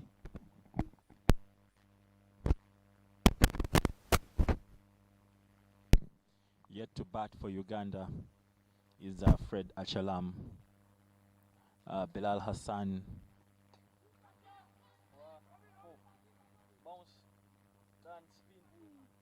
Oh, almost punched into the boundary for 4. Very big getaway shot from Rizat Ali Shah. Went high, unfortunately didn't get the distance. But he managed to get 3 runs off.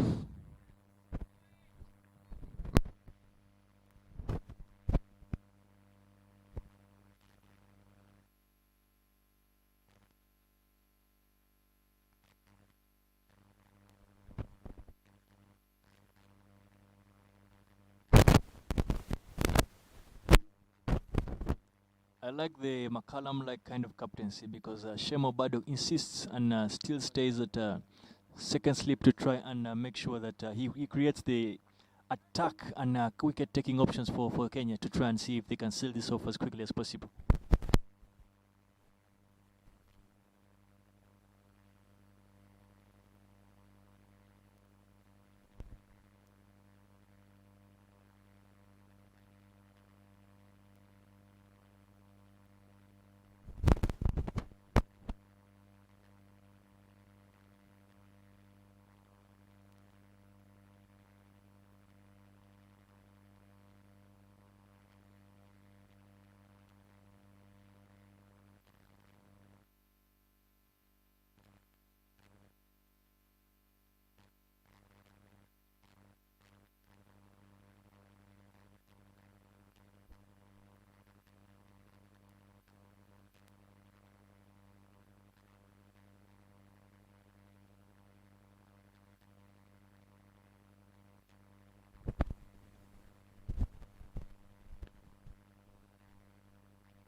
Manuel Bundi looking like a totally different bowler in this spell from the one who bowled the first spell. He's really found his length. His lines are much tighter, and he seems to have Kenneth Waiswa licking out of the palm. He's the palm of his hands.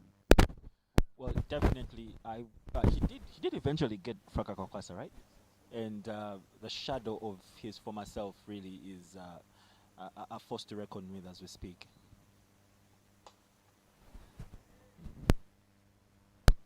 Dismayed and disgruntled.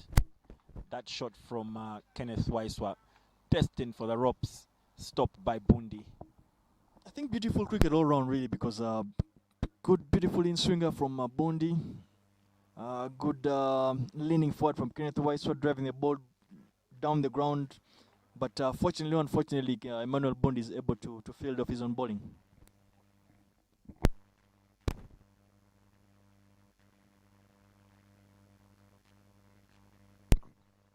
Amazing, amazing, amazing. That looked to move away from Kenneth Waiswa. Interesting mix-up from Bundi. Interesting spell as well. Kenya keeps getting on top. I think they're about to run out of top to get onto at this point. Uganda needs to shock themselves into some form of comeback. Lucky for Team Uganda, they have the most talented, some of the most talented players in the frame of Riazat Ali Shah and Kenneth Waiswa. And if anybody can master a comeback, it's definitely these two.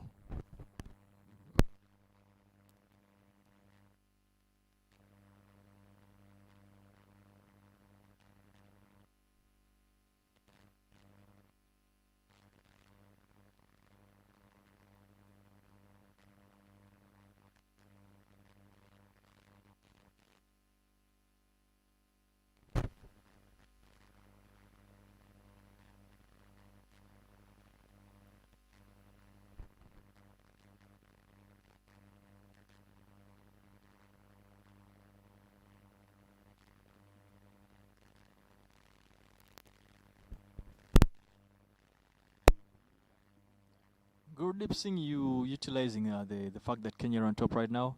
He seems to have found his length and line. That he seems to be bowling way better than he normally does. Davis, I think that is sour graping in its rawest form. But suffice to say, very beautiful shot from Kenneth Waiswa. A bit of a fumble at the boundary allows Team Uganda to get 2 runs.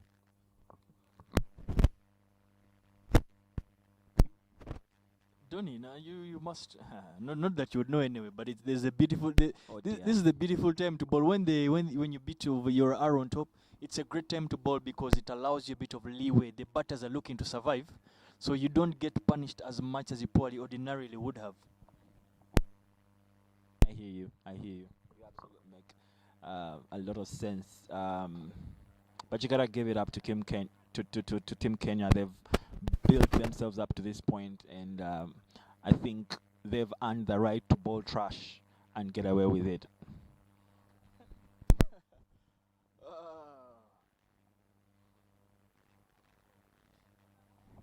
Well, if record serves me right, I think these the two teams, Kenya and Uganda, have not won an ODI game in a while, a 50-over game in a while. So both teams will be looking to build a bit of momentum. They'll come into the series looking to work on their combinations, try and get some international cricket under their belts. So we both teams basically need to find winning combinations and get used to winning cricket games. So it's not just another series for these two teams. They are going to use this series as a big build up for the tournaments because they have two very big tournaments coming up. So it's key for us as Uganda to pick ourselves up very quickly and make sure we are able and raring tomorrow to go.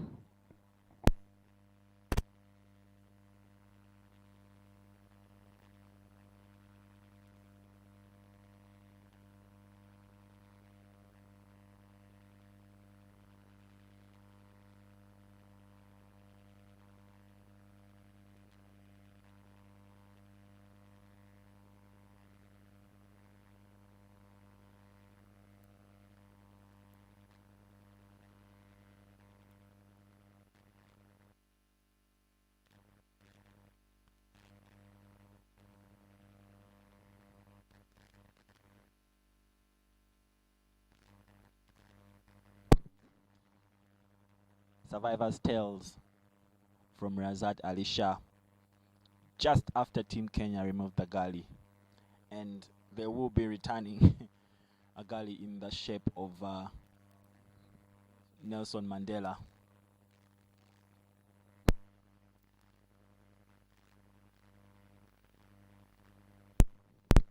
Elijah Othieno returns into the attack.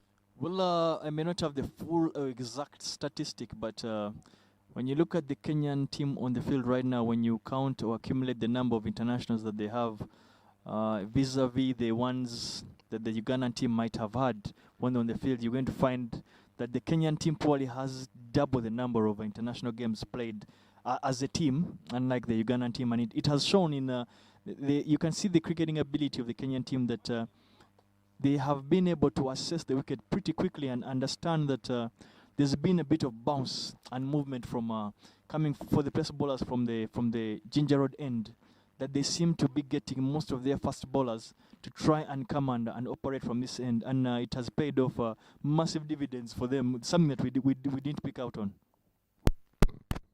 Massive miss for Team Uganda, and not just the players but the technical team as well.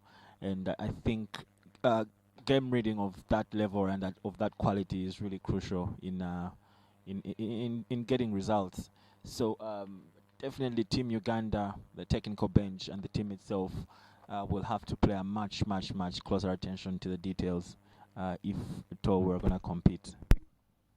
Yeah, but without taking anything away from Uganda, I'm not too sure of the statistic, but you're going to find, based on what I just submitted on, in terms of the number of international games that the Kenyan team has played, you're going to find on the other end, the average age of the Ugandan team is probably about 5 years younger than the one of the Kenyan team. So I think all these come from the number of times that you've played, the age that you build up to. So it's that kind of factor that our team might be much younger, but they need to learn as quickly as possible from tournaments and series like this.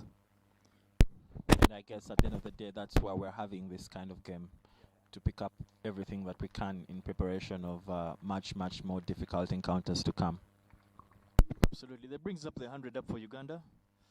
Not in. I don't hear you clapping, Davis, because I had a feeling you thought we wouldn't make it this far. No, actually, I thought 300 was a bit of a tough ask for us. I thought it was a bit of a tough ask. I didn't think would be 100 in 24 overs, if I'm seeing right. I didn't think would. Oh, fantastic shot! Yeah, that's a bullet of a pull shot from Riazacha. I didn't think would be at 100 in the 26th over. I thought it would have come in a much shorter time. I didn't think it would be for 5. So for me, the scoreboard doesn't read what I'd hoped. But generally speaking, I think, as you said earlier, if there are guys for the stage right now to try and bail Uganda out, it's Riazacha and Waiso Kenneth. The duo is cruising at 18 runs. Riazat Ali Shah at the moment, 18 runs from 17 balls with 3 fours. Kenneth Waiswa, having faced 34 balls, has managed to score 11 runs. A bit slow off the bat, but I guess whatever it takes to steady the ship.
I think Riyazat has given everything to every delivery, but still couldn't find the gap. Muscle. The amount of glue, the type of glue that is in the Kenyan fielders' hands is the same glue they need to give to Elijah and Eugene Othieno as well. Shots fired, Davis. Shots fired.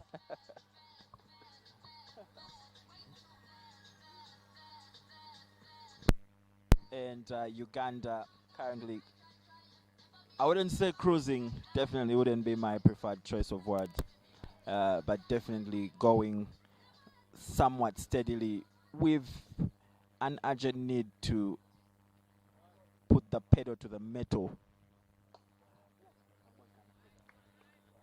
106 from 28 overs after a loss of 5.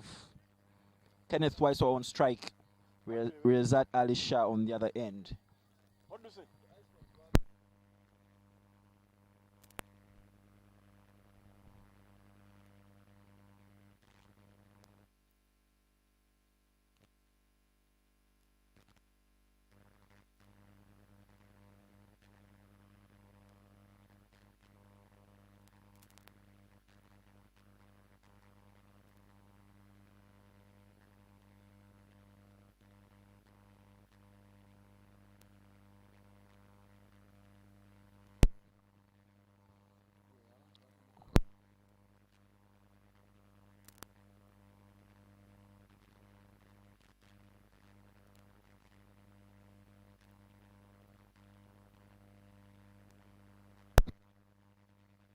Elijah Othieno serving it hot and spicy to Kenneth Waiswa. Chipped away to third man. Kenneth Waiswa will be looking for a second one. Zahid Assad will have none of that.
And that won't make it to the boundary.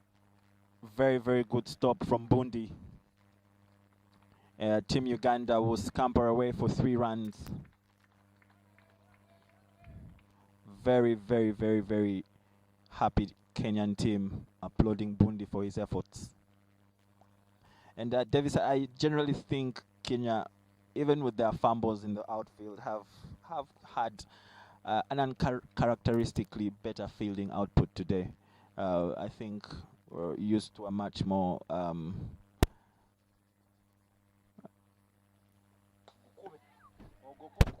very, very, very beautiful shot from Kenneth Waiswa, and that will make it all the way to the ropes. Yeah, certainly. Of course, they fielded decently well. You must admit they've been they've appeared to be sharper in the field. They haven't fumbled too much, besides the exceptions of a couple of fielders. But they've saved a couple of runs in the field. So and that always is a big plus. Kenneth Weiss, of course, smacking one of those for 4 runs down there. But I like the intent. I like the fact that Riyazat and Kenneth Weiss have remained and shown that they have intent to try and take his game as deep as possible while scoring runs.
Kenneth Weiswa just screamed that down to deep square leg. That was a bullet of a sweep shot. Kenneth is looking to make the very most of the bad balls, and is reminding Gurdeep Singh that he is on the wicket to try and make as many runs as possible. That was a brilliant shot.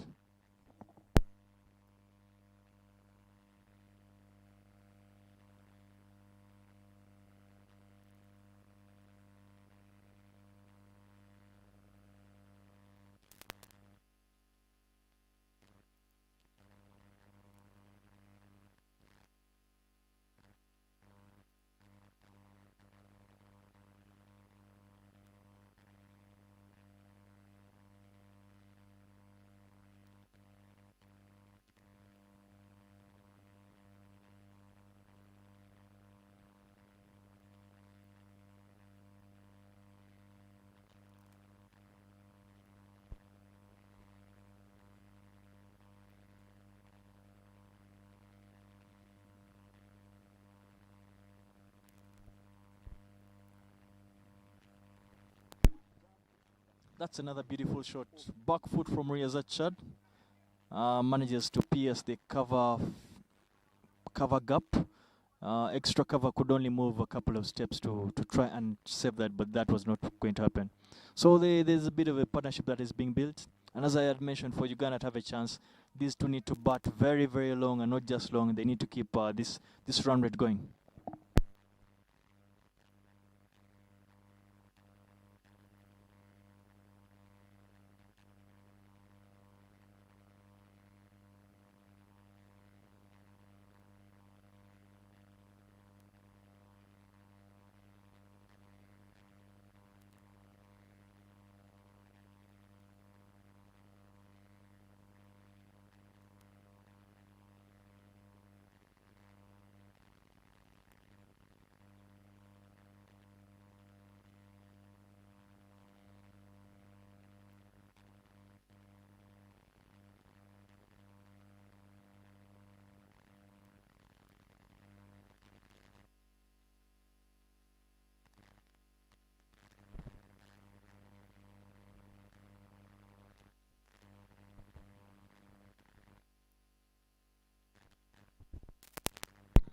And that brings us to the end of the 30th over.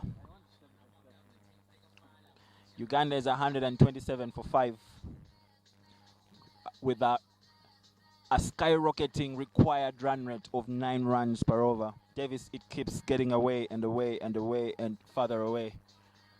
At this point, what tactics is the dugout looking at? Do we need to get a steamroll up in the batsmen at some point to bring this run rate down within asking range?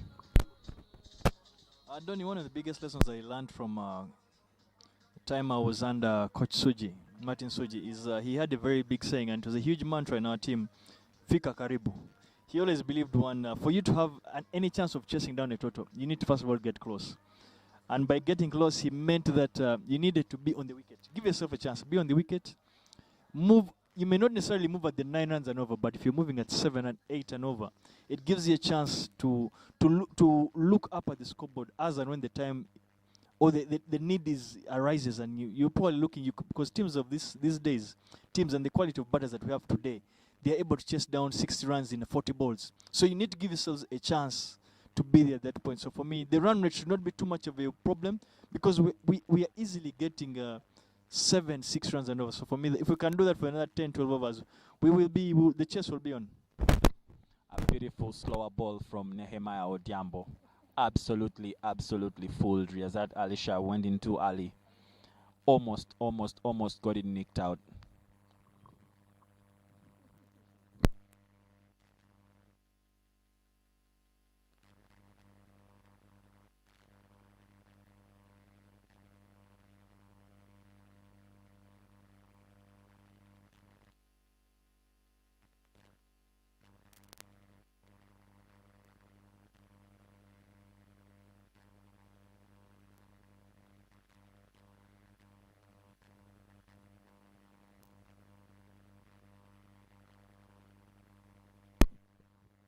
And Kenneth Weiswa picks his man.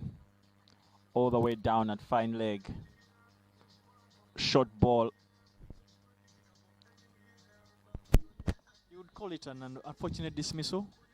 Getting caught down off a short ball. Yes, the fielder was, you could say, in the right position, but that could have gone anywhere. And for it to have been a short ball for me, I wouldn't blame Kenneth for trying to take it on. It was a meter or two right or left of the field that could have easily been 4 runs. So for me, that is just tough luck. But he's put in a decent shift. As I said earlier, he's a much better batsman than he is a bowler. So his shift has been decent enough. If he had had a bit of extra support from the top order, maybe the game would have been totally different right now.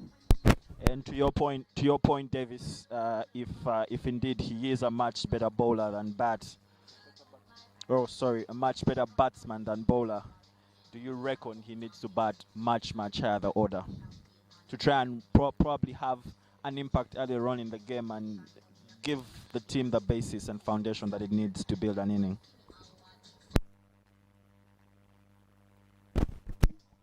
Well, batting positions, those are ongoing debates. They'll go on, and we'll always have different opinions about them. But you must remember, when you play too many rounders, they all can't bat number 4, number 5. You must find a way of staging them up to come up to do for your job as and when the team requires them to do. But right now brings in that wicket of Kenneth Waiswa brings in the wicket-keeper batsman of the team, Fred Achalam. He has been getting a couple of runs in the trials. And right now is a time that the team will need him to actually step up and be very supportive of Riyazat Shah to give Uganda a chance.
Achalam gets off the mark with his first delivery.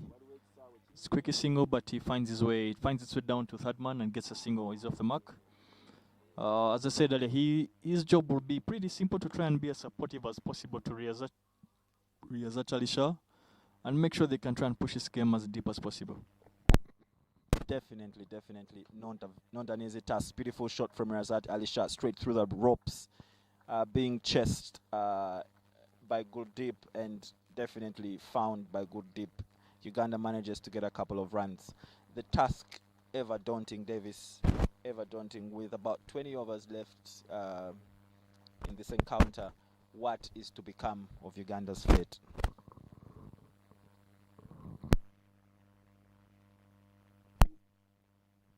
Well, to be honest, we seem to be, of course, staring down the barrel of an early defeat in the series. That brings a halt to our winning streak against Kenya.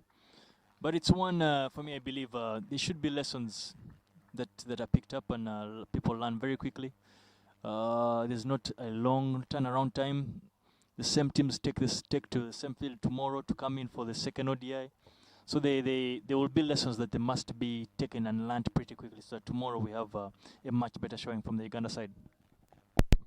Davis, I'm curious about combinations, and I'm speaking from both a batting and bowling perspective. In hindsight of Uganda's bowling innings, what role did combinations play, especially it's actually two-way from a bowling perspective and a batting perspective for Kenya.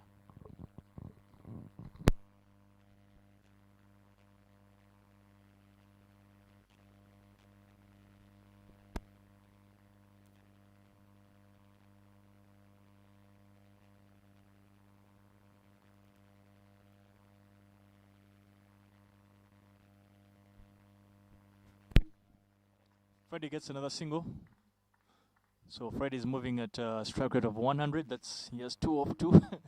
You take that bit of encouragement that he's moving at a decent enough strike rate in this crunch fixture.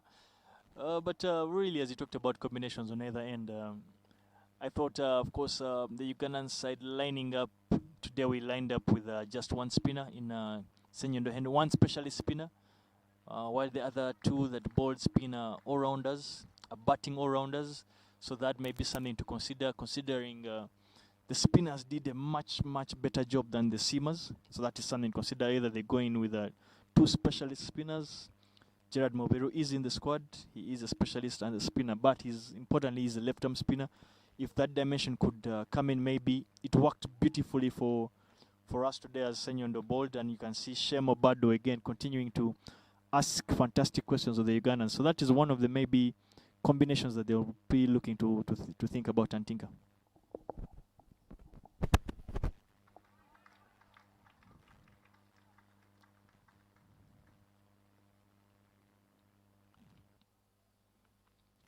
Another combination, Donny, that you might maybe try to try and think about, maybe one at the top of the inning. I can see, of course, Ronak Patel is in the squad. Importantly for me, Saud Islam is in the squad. I rate Saud very highly. I think he has quite a lot that Uganda can benefit from. I think he's a top-class player. I hope tomorrow he gets a chance to showcase what he can do. I would want to see him bat, at least find a way of batting with. I'm one of those that is excited to see him bat with a guy like Shazad and see what they can do and what they can. Their thought processes and their technique and skill levels are pretty high, and they complement each other. So for me, it's something I would genuinely want to see both of them batting tomorrow and batting together.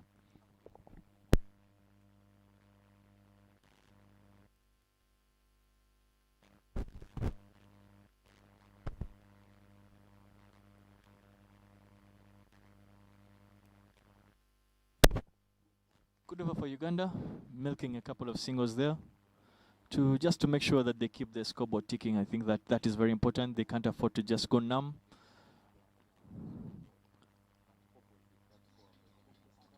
Second brings break. Riyazat Shah and Freda Chalam are on the wicket as they go for the break.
having a chat with Fred Achelam and Riazat Ali Shah.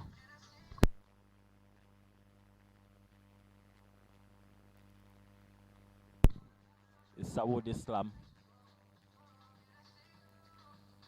And I think we're right around the corner of the final hour of this innings.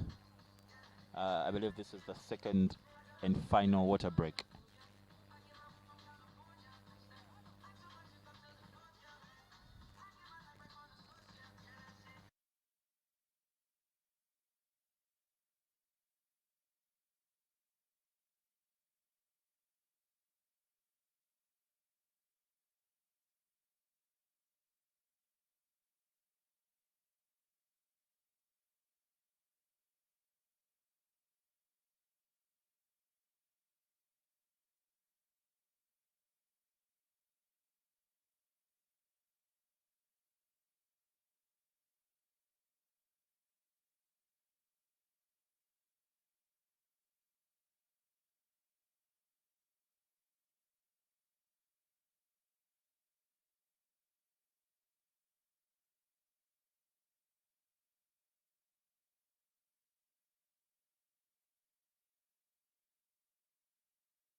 Bowling change on the Ginger Road end.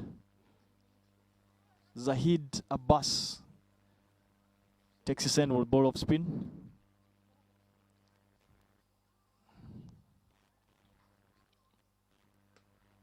Fred Achelam seems to already take a liking to Zahid Abbas's off spin and crunches that through the covers for 4 runs.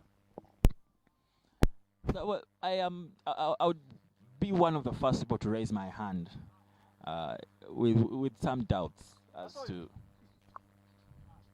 How are you?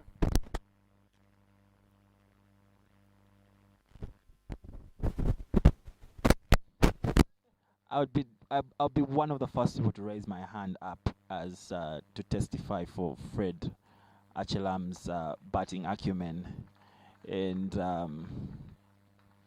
I would be one of the people putting my hand up for it. He's proven himself quite a bit to be a very capable batsman, to be able to deliver the goods not once but quite a number of times.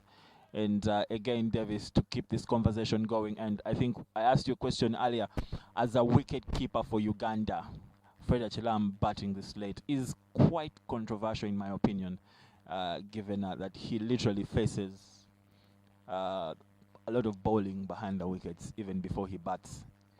So is Uganda wasted? Is Uganda wasting him batting this late in the order?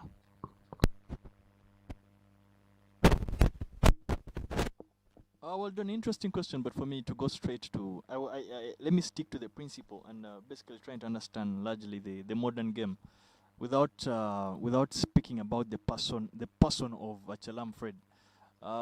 You must recognize that today's modern game, you will rarely find a wicketkeeper in a cricket team that bats anywhere below 5. 5 would even be a bit too far for a wicketkeeper. That is just what the modern game seems to require.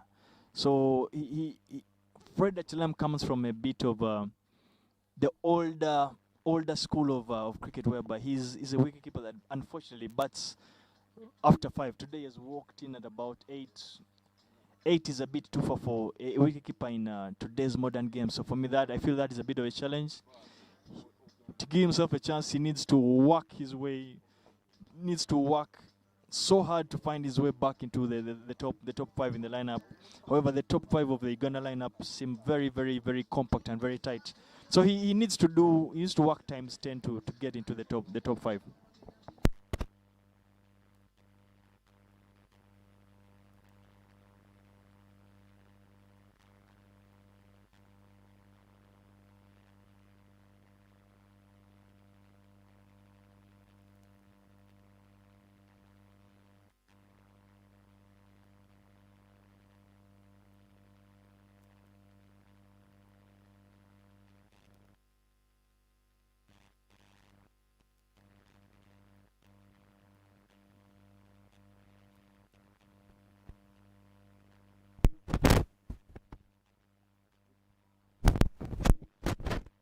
Fred is a good runner between the wickets, so he's one that will able give you support. You're trying to look for a couple of quick singles that you're looking to keep the strike rotation going and keeping the board ticking. So that is a big plus that he comes with. He needs to just up his skill level to be able to bat slightly up high up the order, because as I said earlier, the numbers number 7, number 8, number 9 traditionally have gone to all rounders. So he just needs to up his game to that degree.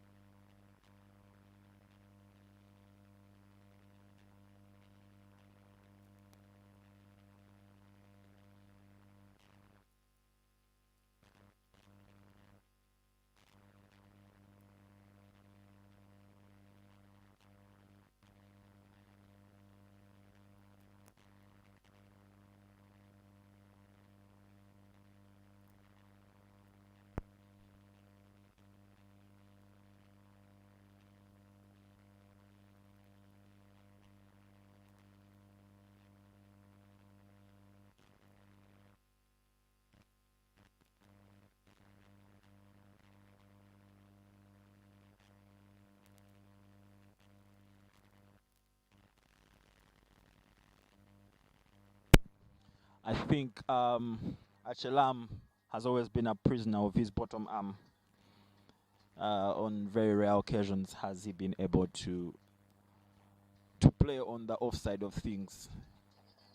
Quite unfortunate for a batsman, but there is still quite a bit of work to do for Team Uganda, and Fred Achelam and Riazat Ali Shah have got to put in a combined shift to get Uganda in somewhat of a respectable area. Tony, sorry to cut you short. Is Graham Smith an alien to you? Graham Smith had a massive bottom hand, but he was a legend in cricketing history. Led South Africa, I think, at the age of 21. Finished as one of their highest ever test run scorers. Probably got, I think, 2 or 3 double hundreds against England. In England, he accounted for quite a number of English test captains that would lose series against South Africa and unfortunately have to resign or to retire. So the bottom hand may not be the problem. It's just the ability to use your limitations to do the very best for your team. Unfortunately for Uganda, Davis, Fred Achelam is no Graham Smith. So absolutely, I think he's still a prisoner of that bottom hand, and instinctively he leans onto it a bit too much, and occasionally you'll see a lot of his shots misguided or miscued. And I do agree with you to a point. That skill application is a very genuine submission. However, I think he has quite a bit of work to do in terms of applying that skill.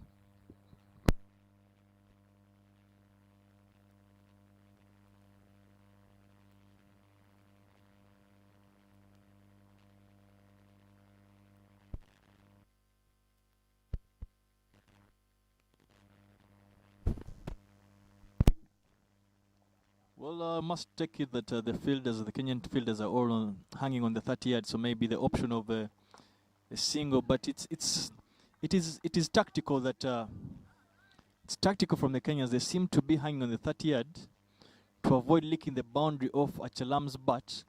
However, also trying to allow Achelam take the single so that he can take strike and they get Riazat Shah off strike. So it is tactical and skill wise from the Kenyan tacticians.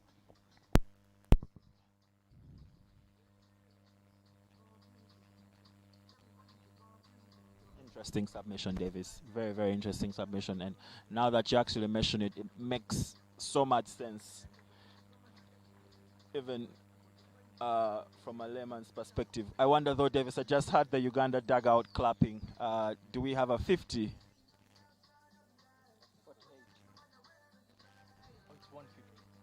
Oh yeah, so that brings up the 151 score for Uganda.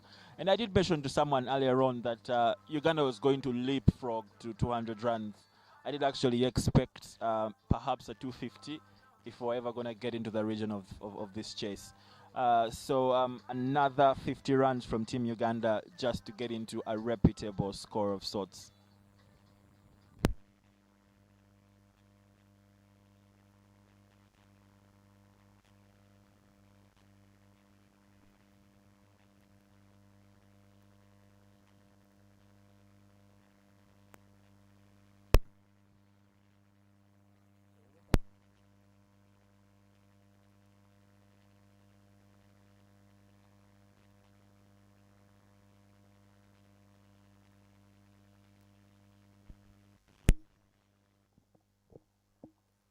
Clear tactics from the Kenyan team. When Fred Chalam is on strike, the guys in the 30 yard they seem to be up on the ring to try and avoid him from trying to get a single. Clearly, they seem like they want to bowl quite a number of balls at Fred Chalam, so trying to basically evade the hot blade of Riyazat Shah. And I think it's working. It's working. It's definitely keeping Uganda at score at bay, and that brings Riyazat Ali Shah's 50 up. The dugout is on its feet with an applause for Riyazat, but he, on the other hand, must feel that the work is not done. You know, the bigger job is yet to be done.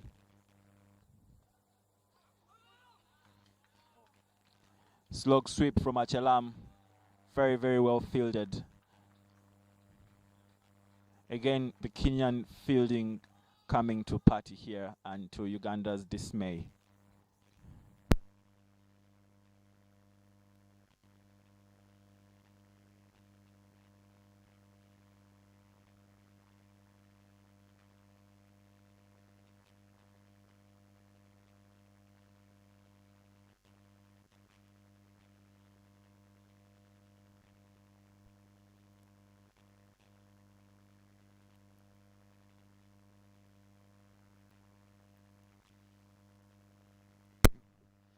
And I think Shem has figured out Fred's batting style. And if you did notice the final ball, they did actually set an onside field for him, leaving a jarring space on the offside of the field. Riyazat Ali Shah takes the strike with Zahid Assad with the ball. Uganda at 154 after 36 overs. 14 overs to play with a lot of damage for Uganda to do.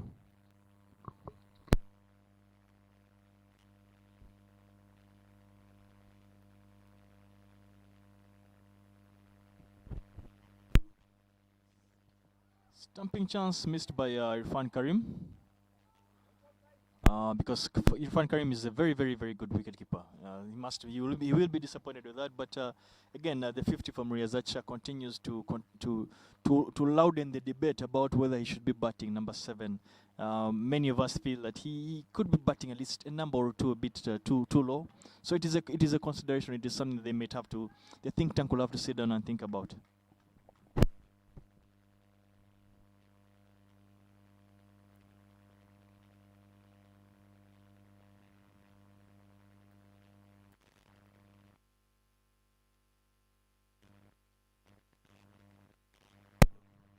Beautiful on drive from Riyazat Ali Shah. Stuff I never ever saw Davis Karashani play. But I'm glad I have I have him right here to witness. Definitely, absolutely agree with you. The think tank has got their work cut out, and will definitely have to reconsider some of the decisions they made out here today. Well, Donny, for me, first of all, I'm flattered to have even been in the debate when you're talking about on drives of any nature, whatever nature. So thank you very much for that compliment. But clearly for me, Riyazat Shah is the quality of his batting, the technique is one. It's very sound. It's one of the best in the team. So it's very good for him to continue. It's good to see him continue his form from the Castlelight series against Namibia, through the trial games and into this Kenya series.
blistering pull shot from Rezat Ali Shah.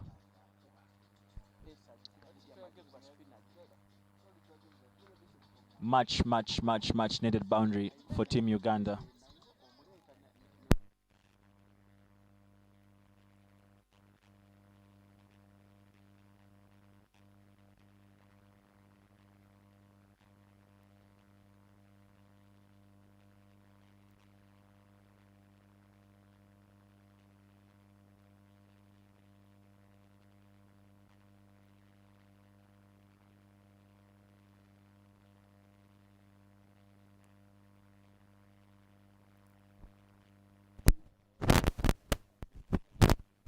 Well, I like the intent from Maria Zacha. He looks like he has not yet thrown the white towel into the boxing ring. He's giving it his best, really.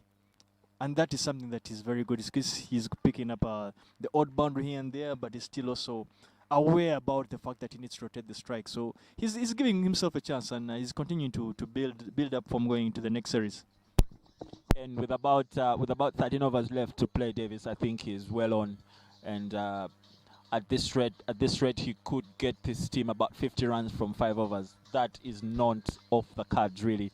So he's got to play himself longer, and give Uganda a fighting chance.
Beautiful shot from Fred Achalam.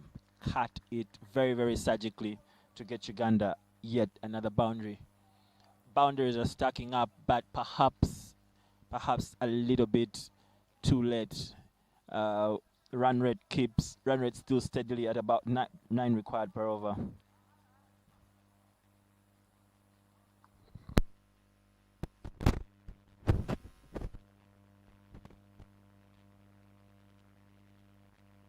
Run rate is currently at 12 per over, and we need more.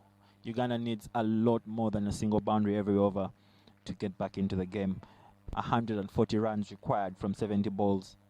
That's a tall order, even for the best of us.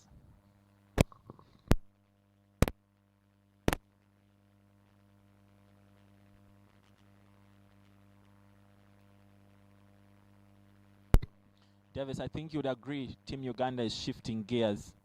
2 boundaries from this over, and there is a lot more urgency in the application of the batsmen. Perhaps they're going to give this a go.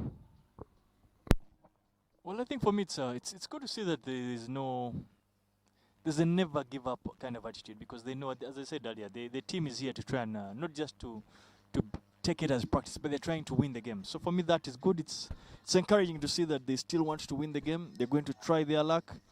They know that they need at least two boundaries and over, and they're looking to ensure that they get that. So for me, it's good stuff. It's good to see. It is something that the team can work towards on and look to improve, look to better the strategies and the executions going forward.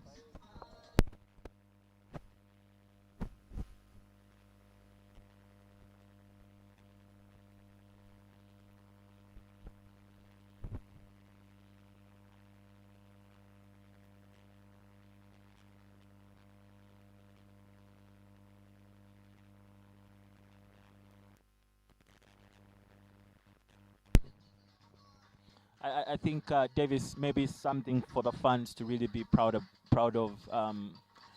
I have to concede with the absence of the opening order. I think I really want to send a very very huge kudos to to the middle order and the all rounders of the Uganda team.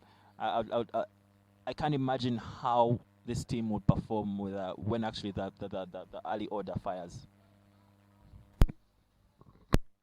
Yeah, there's been a question really on the top order. It's a matter of trying to get the right combinations to get the top order get to contribute their part.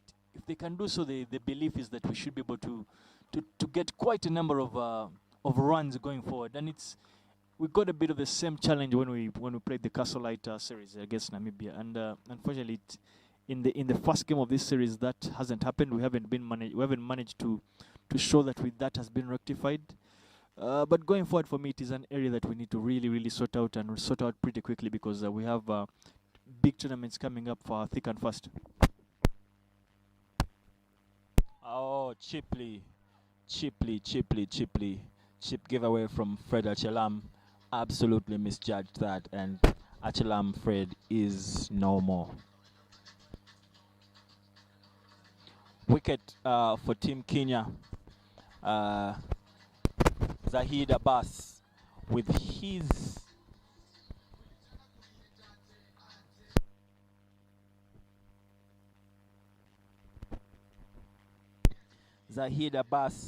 his first wicket for Team Kenya, getting Fred Achelam out at 20 from 26 balls.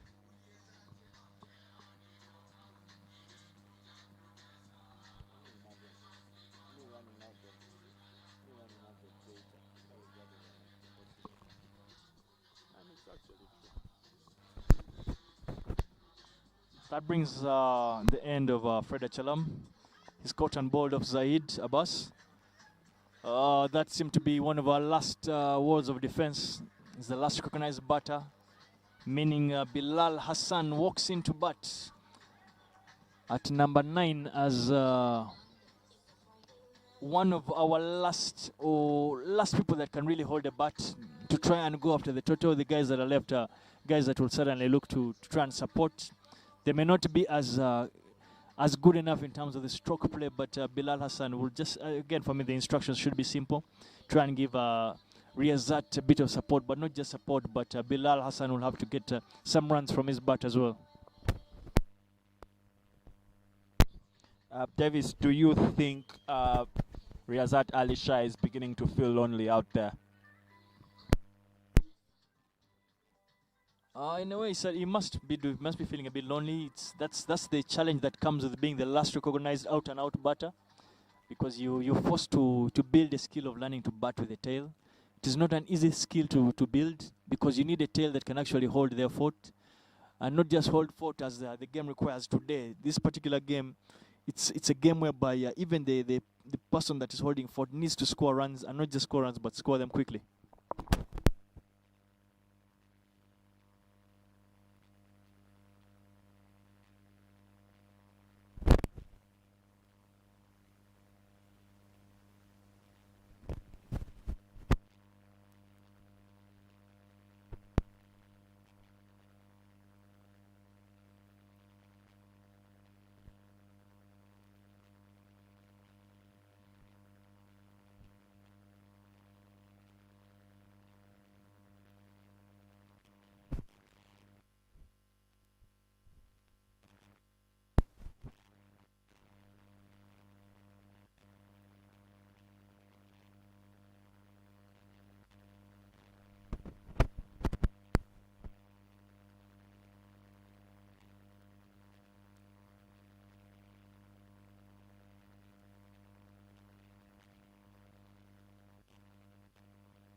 brings an end to a very successful over for Kenya, one that has had minimal conception of runs. That is a big plus. Means the run rate, the required run rate, only goes. So it only continues to skyrocket. As I mentioned earlier, at this point it is simply Kenya versus Riyazat Shah. Riyazat Shah seems like the last hope of trying to get to the total. And I hope that he continues with that attitude. But importantly for him, he needs to look like he can build on this kind of momentum, and keep going to get runs, and not just runs, but understand his value as a finisher and try to execute that.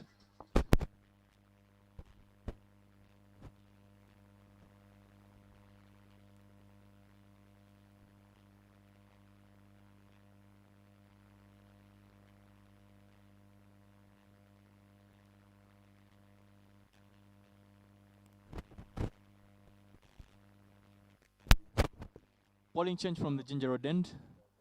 Zaid Abbas takes a bit of a break, and Eugene Ochieng gets another go at the cherry.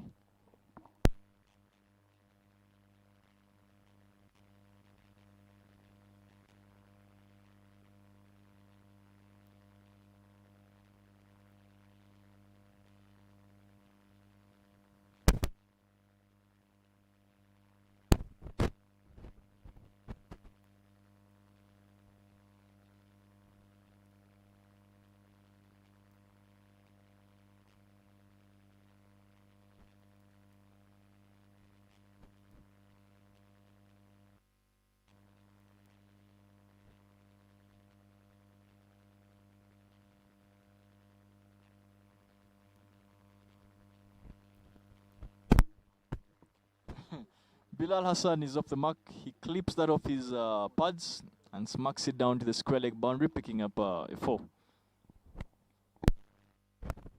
Bilal Hassan is he is no rabbit to the bat. Neither is he a Joe Root. So he will do what he can, get as many runs as he can to try and be part of the cause and get Riyazat Alisha some bit of support.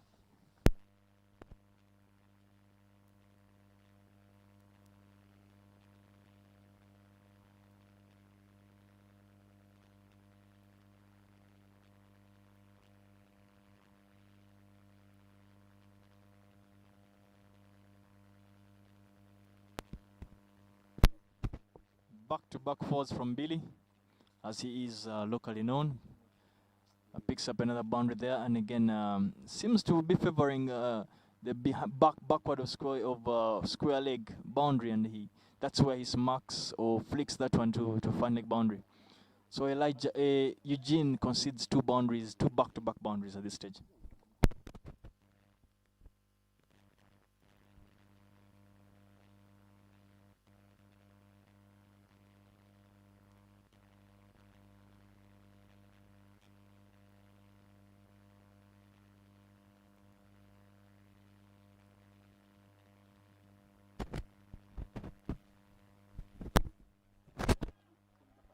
Billy goes one better. He seems to be tired of dealing in just boundaries and goes for the maximum. He smacks Eugene again to the familiar territory of behind square leg, back out of square leg, and gets that run for the maximum, goes for 6. So this is turning out to be a big over. Could this be the start of the things that we needed? I think, Davis, the English word you're looking for is, could this be the start of the renaissance of Thank you very much, cricket Deputy Uganda? Queen of England. Yeah, let me wear my crown. What I will not wear, though, are the dresses. But beautiful stuff from Bilal. Again, giving Uganda a fighting chance. And yet again, another pull shot. But to the wisdom of Shem, they have a sweeper now. So to try and negate Bilal's onslaught.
Not a profitable shot for Ali Raza yet. The reverse sweep is yet to find any connection, any viable connection besides that he's just found. Yes, he's found a connection, but with the pad. So I don't know if it is one that he wants to consider, to keep trying, considering just how slow Shem is varying his pace. And the fact that Shem has deployed two competent fielders behind behind the square, that square part of the point region. 114 runs required from 50 balls. From really basic mathematics, it doesn't seem out of reach. It's nearly about 2 runs a ball. But with the assets that we have in the dugout, this is it's rather wishful thinking on my part. But with Riyazat and Bilal, perhaps Uganda will be able to put on a decent score as we're gearing up to get into the 200 region. I think it's Uganda has come a long way.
And the return of Bundi, not paying off as Captain Shem intended. Yet another wide from Bundi, and not quite sure how Rizzo feels about it. Runs on the board, but I'd rather ball meets bat. He would rather ball meets bat.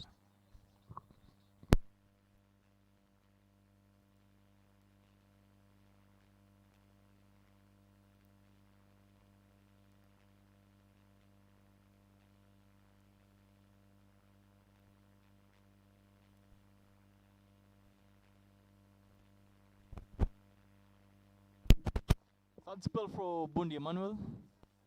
So far looking pretty good. He seems to have enjoyed the ginger rod end. It's been very productive for him. He's bowling too early, Riyazat.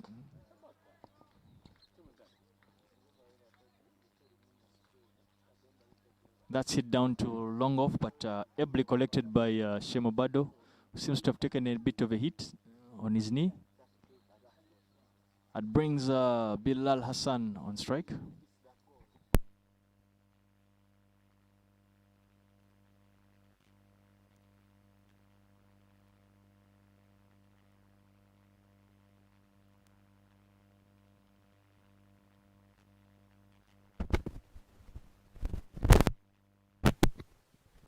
Davis, I don't know what brief Bilal came with, but he clearly came with a lot of intent. Certainly out to get runs on board, whatever it takes. Well, Bilal Hassan continues his rare attempt, his effort. So much confidence you have in the bowler, Davis. Yes, I know he, as I said, he's not Jorud, but he's no rabbit either. He's not too bad. He can actually hold a bat and ably use it. So he's continued to go the one dimension that he knows. He's a big-time onside player, and he manages to pick out the mid-wicket gap to get another boundary. Absolutely, and much to the commentary box's delight. And Uganda brings up 200 for 7 from 42.4. Much more work to do, but Bilal seems to be tuned for the task.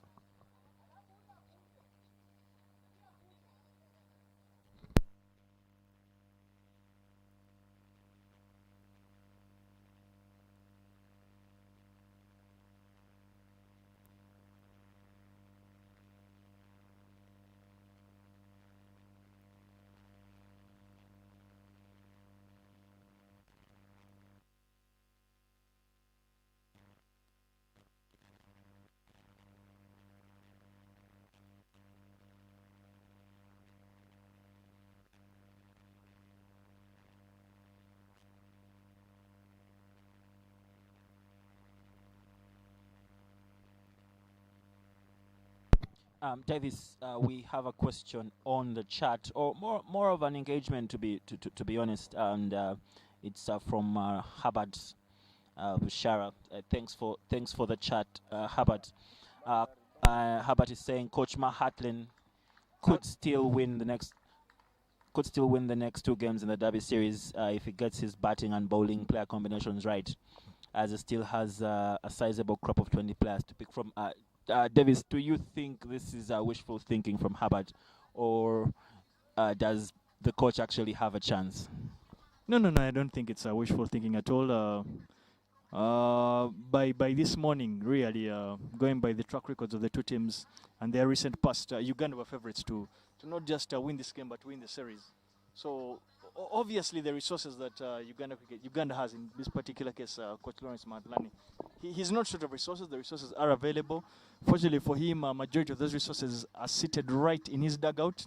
So he will be looking to try and find a winning combination, get the combinations right, and make sure maybe tomorrow there seems to be no other option but to win the game so that they can keep the series alive. So he has no option but to go hard tomorrow. We must comment about Bilal Hassan's boundary yet again. And no surprises, of course. Again, it's on the onside. He manages to find the final kind of boundary, and we will, as Ugandans, will take the score. And like the saying goes, Davis, runs on board, runs on board.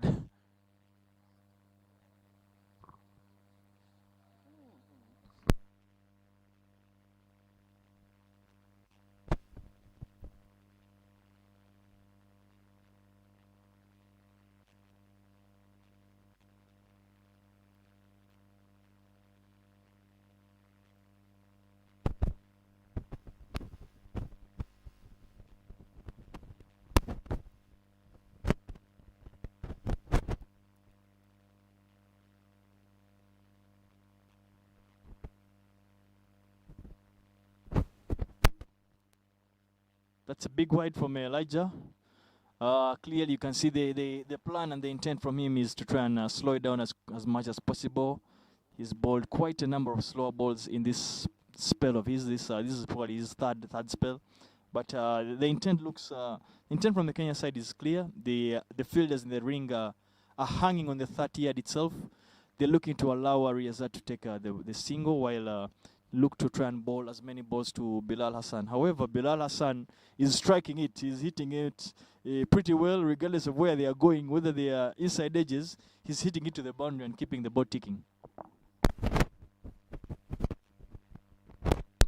And which curiously, actually, I see Shem maintaining the field placement. He will not get his people off the 30 yard and off the ropes for Bilal. Clearly, Bilal is not to be taken lightly.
Clearly, Bilal Hassan is not short of ideas on how to go around with this stage of the game. He's trying what he can anyway, and you must thank him for the effort that he's putting in. Key for us right now, I think it's key for us to try and bat for as long as possible. The target might be getting out of reach right now, with the run rate getting hitting going through the roof. But it's been a solid knock from Riyazat Alisha. He has shown that he's more than just a finisher. He can bat quite long. He's run out of partners. The second Kenneth Waisu and Fred Chalam went. He was in trouble with trying to look for partners. But there are a couple of positives that the Uganda team can take from here.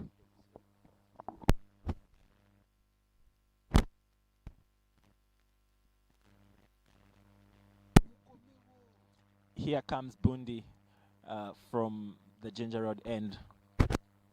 Bilal Hassan on strike. If the previous over is anything to go by, this is going to be another interesting over.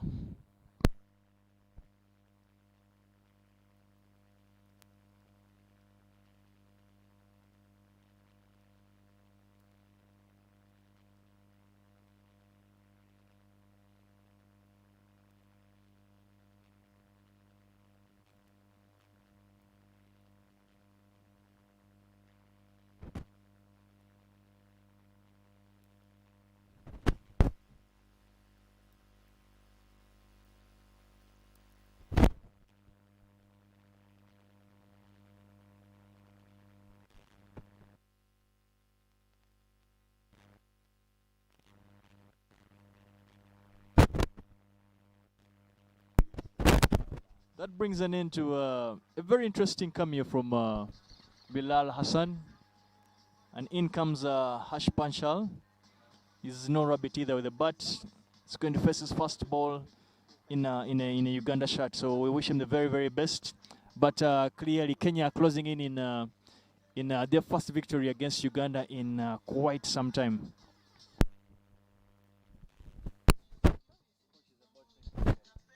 "24 runs on board from Bilal Hassan. Definitely putting in the deficit that Uganda experienced from its opening batsman. Very commendable input from Bilal Hassan.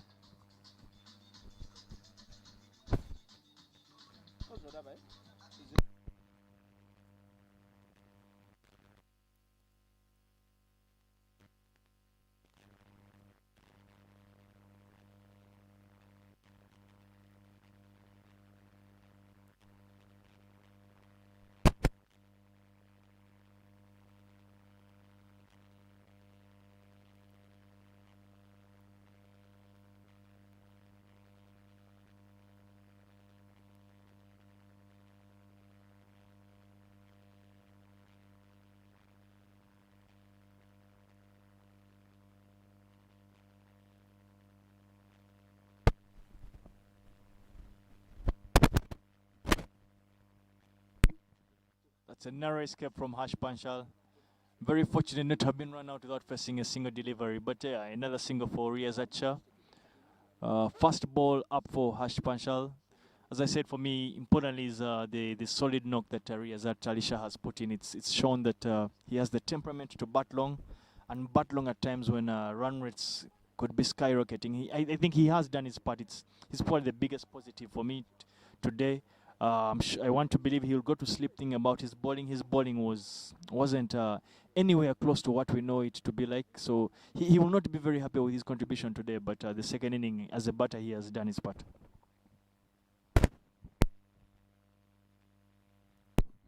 Davis, I think I will definitely have the cojones to hazard a guess. Without Riyazat Alisha, this would have been much worse for Team Uganda. Yeah, when you look at it that way, on the flip side, you would say maybe if the other rounder who hasn't played, say Jonathan Sebanjo, Dinesh had played, you also wouldn't run away from the thought that maybe they would have equally had a decent hand in this game, either with bat or ball. Definitely, that argument would stand as well.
That certainly must have disturbed the monkeys down there in the valley, in the Chambogo Cricket Ground Valley.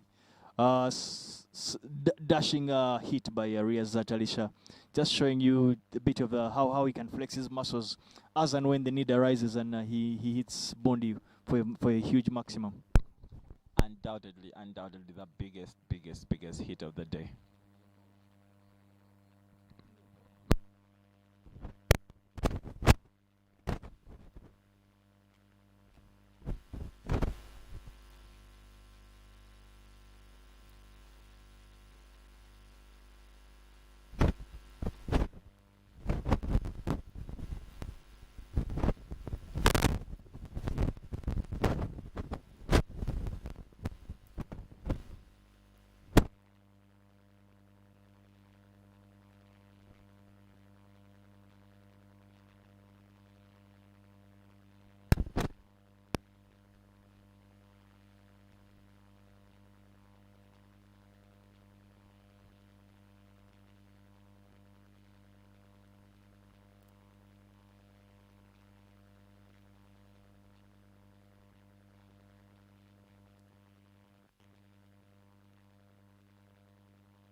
Elijah, so you're looking to better his figures, of course, bowling up to Hash Panchal, but he needs to be reminded Hash is not a rabbit with a bat. He can hold a bat.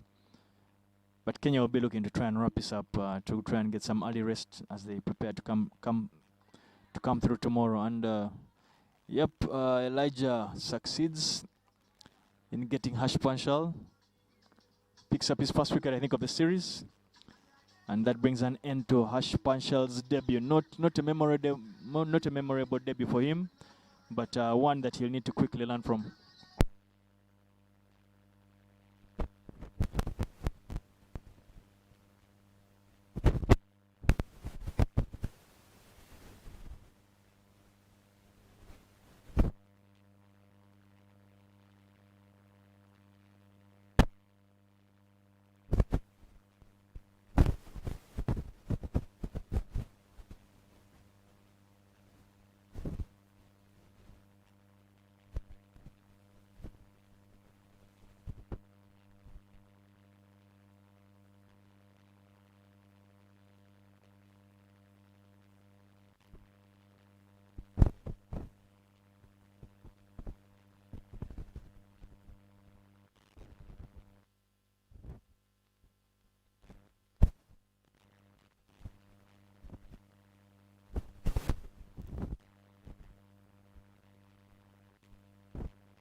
In walks Senyondo, and right away gets one on the pad, saved by the umpire.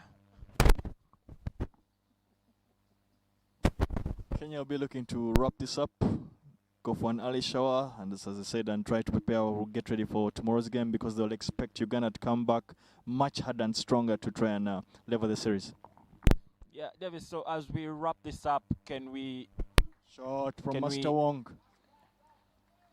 Goes through covers and is off the mark with a 4. Very, very beautiful shot, Davis. Very, very beautiful shot from Mr. Wong. As we wrap this up, what does Uganda look like? What are definitely some of the remedies to this embarrassment going to look like tomorrow for Team Uganda? And what will Kenya look? How will Kenya look to consolidate its lead tomorrow? Well, for me, I like to see. I personally, I would give credit to Kenya. They have come out and played their full strength side. They have played the best 11 that they have available for this tournament. I don't think that that is what Uganda did in this particular game. And we must remember that one of the objectives of this series was for Uganda was to try and give the youngsters and a couple of people some kind of opportunity. So I expect a couple of changes to come in tomorrow morning, because tomorrow, as I said, is a crunch game. It keeps the series alive. I expect Ronak Patel. It would be good to see Saud and Dinesh get back into the side. It would be good to have a look again at Charles Waiswa. He hasn't bowled a delivery for the cricket national team for a while, so it would be good to have him back. For me, those would be massive additions. It would be good to see them take to the field tomorrow.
The return of Nehemiah Odiambo he's coming back for his third spell.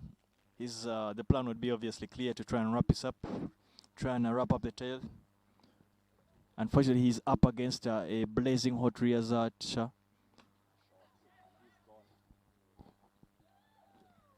And Riyazat Shah unfortunately holds out to extra cover, brings an end to today's game. But solid performance from Riyazat Shah.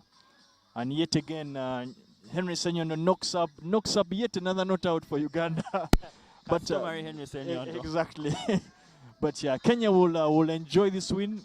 It breaks a jinx of losses to Uganda in recent times. So it's one that they'll sleep very well about, and we'll be looking to come tomorrow and wrap up the series.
And that, ladies and gentlemen,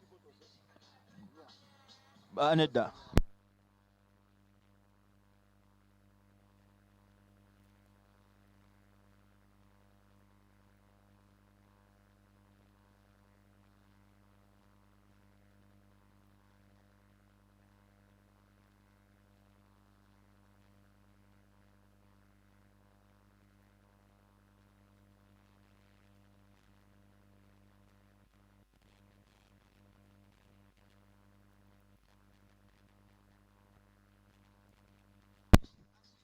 And that, ladies and gentlemen, brings us to the end of day one of the Tri Series.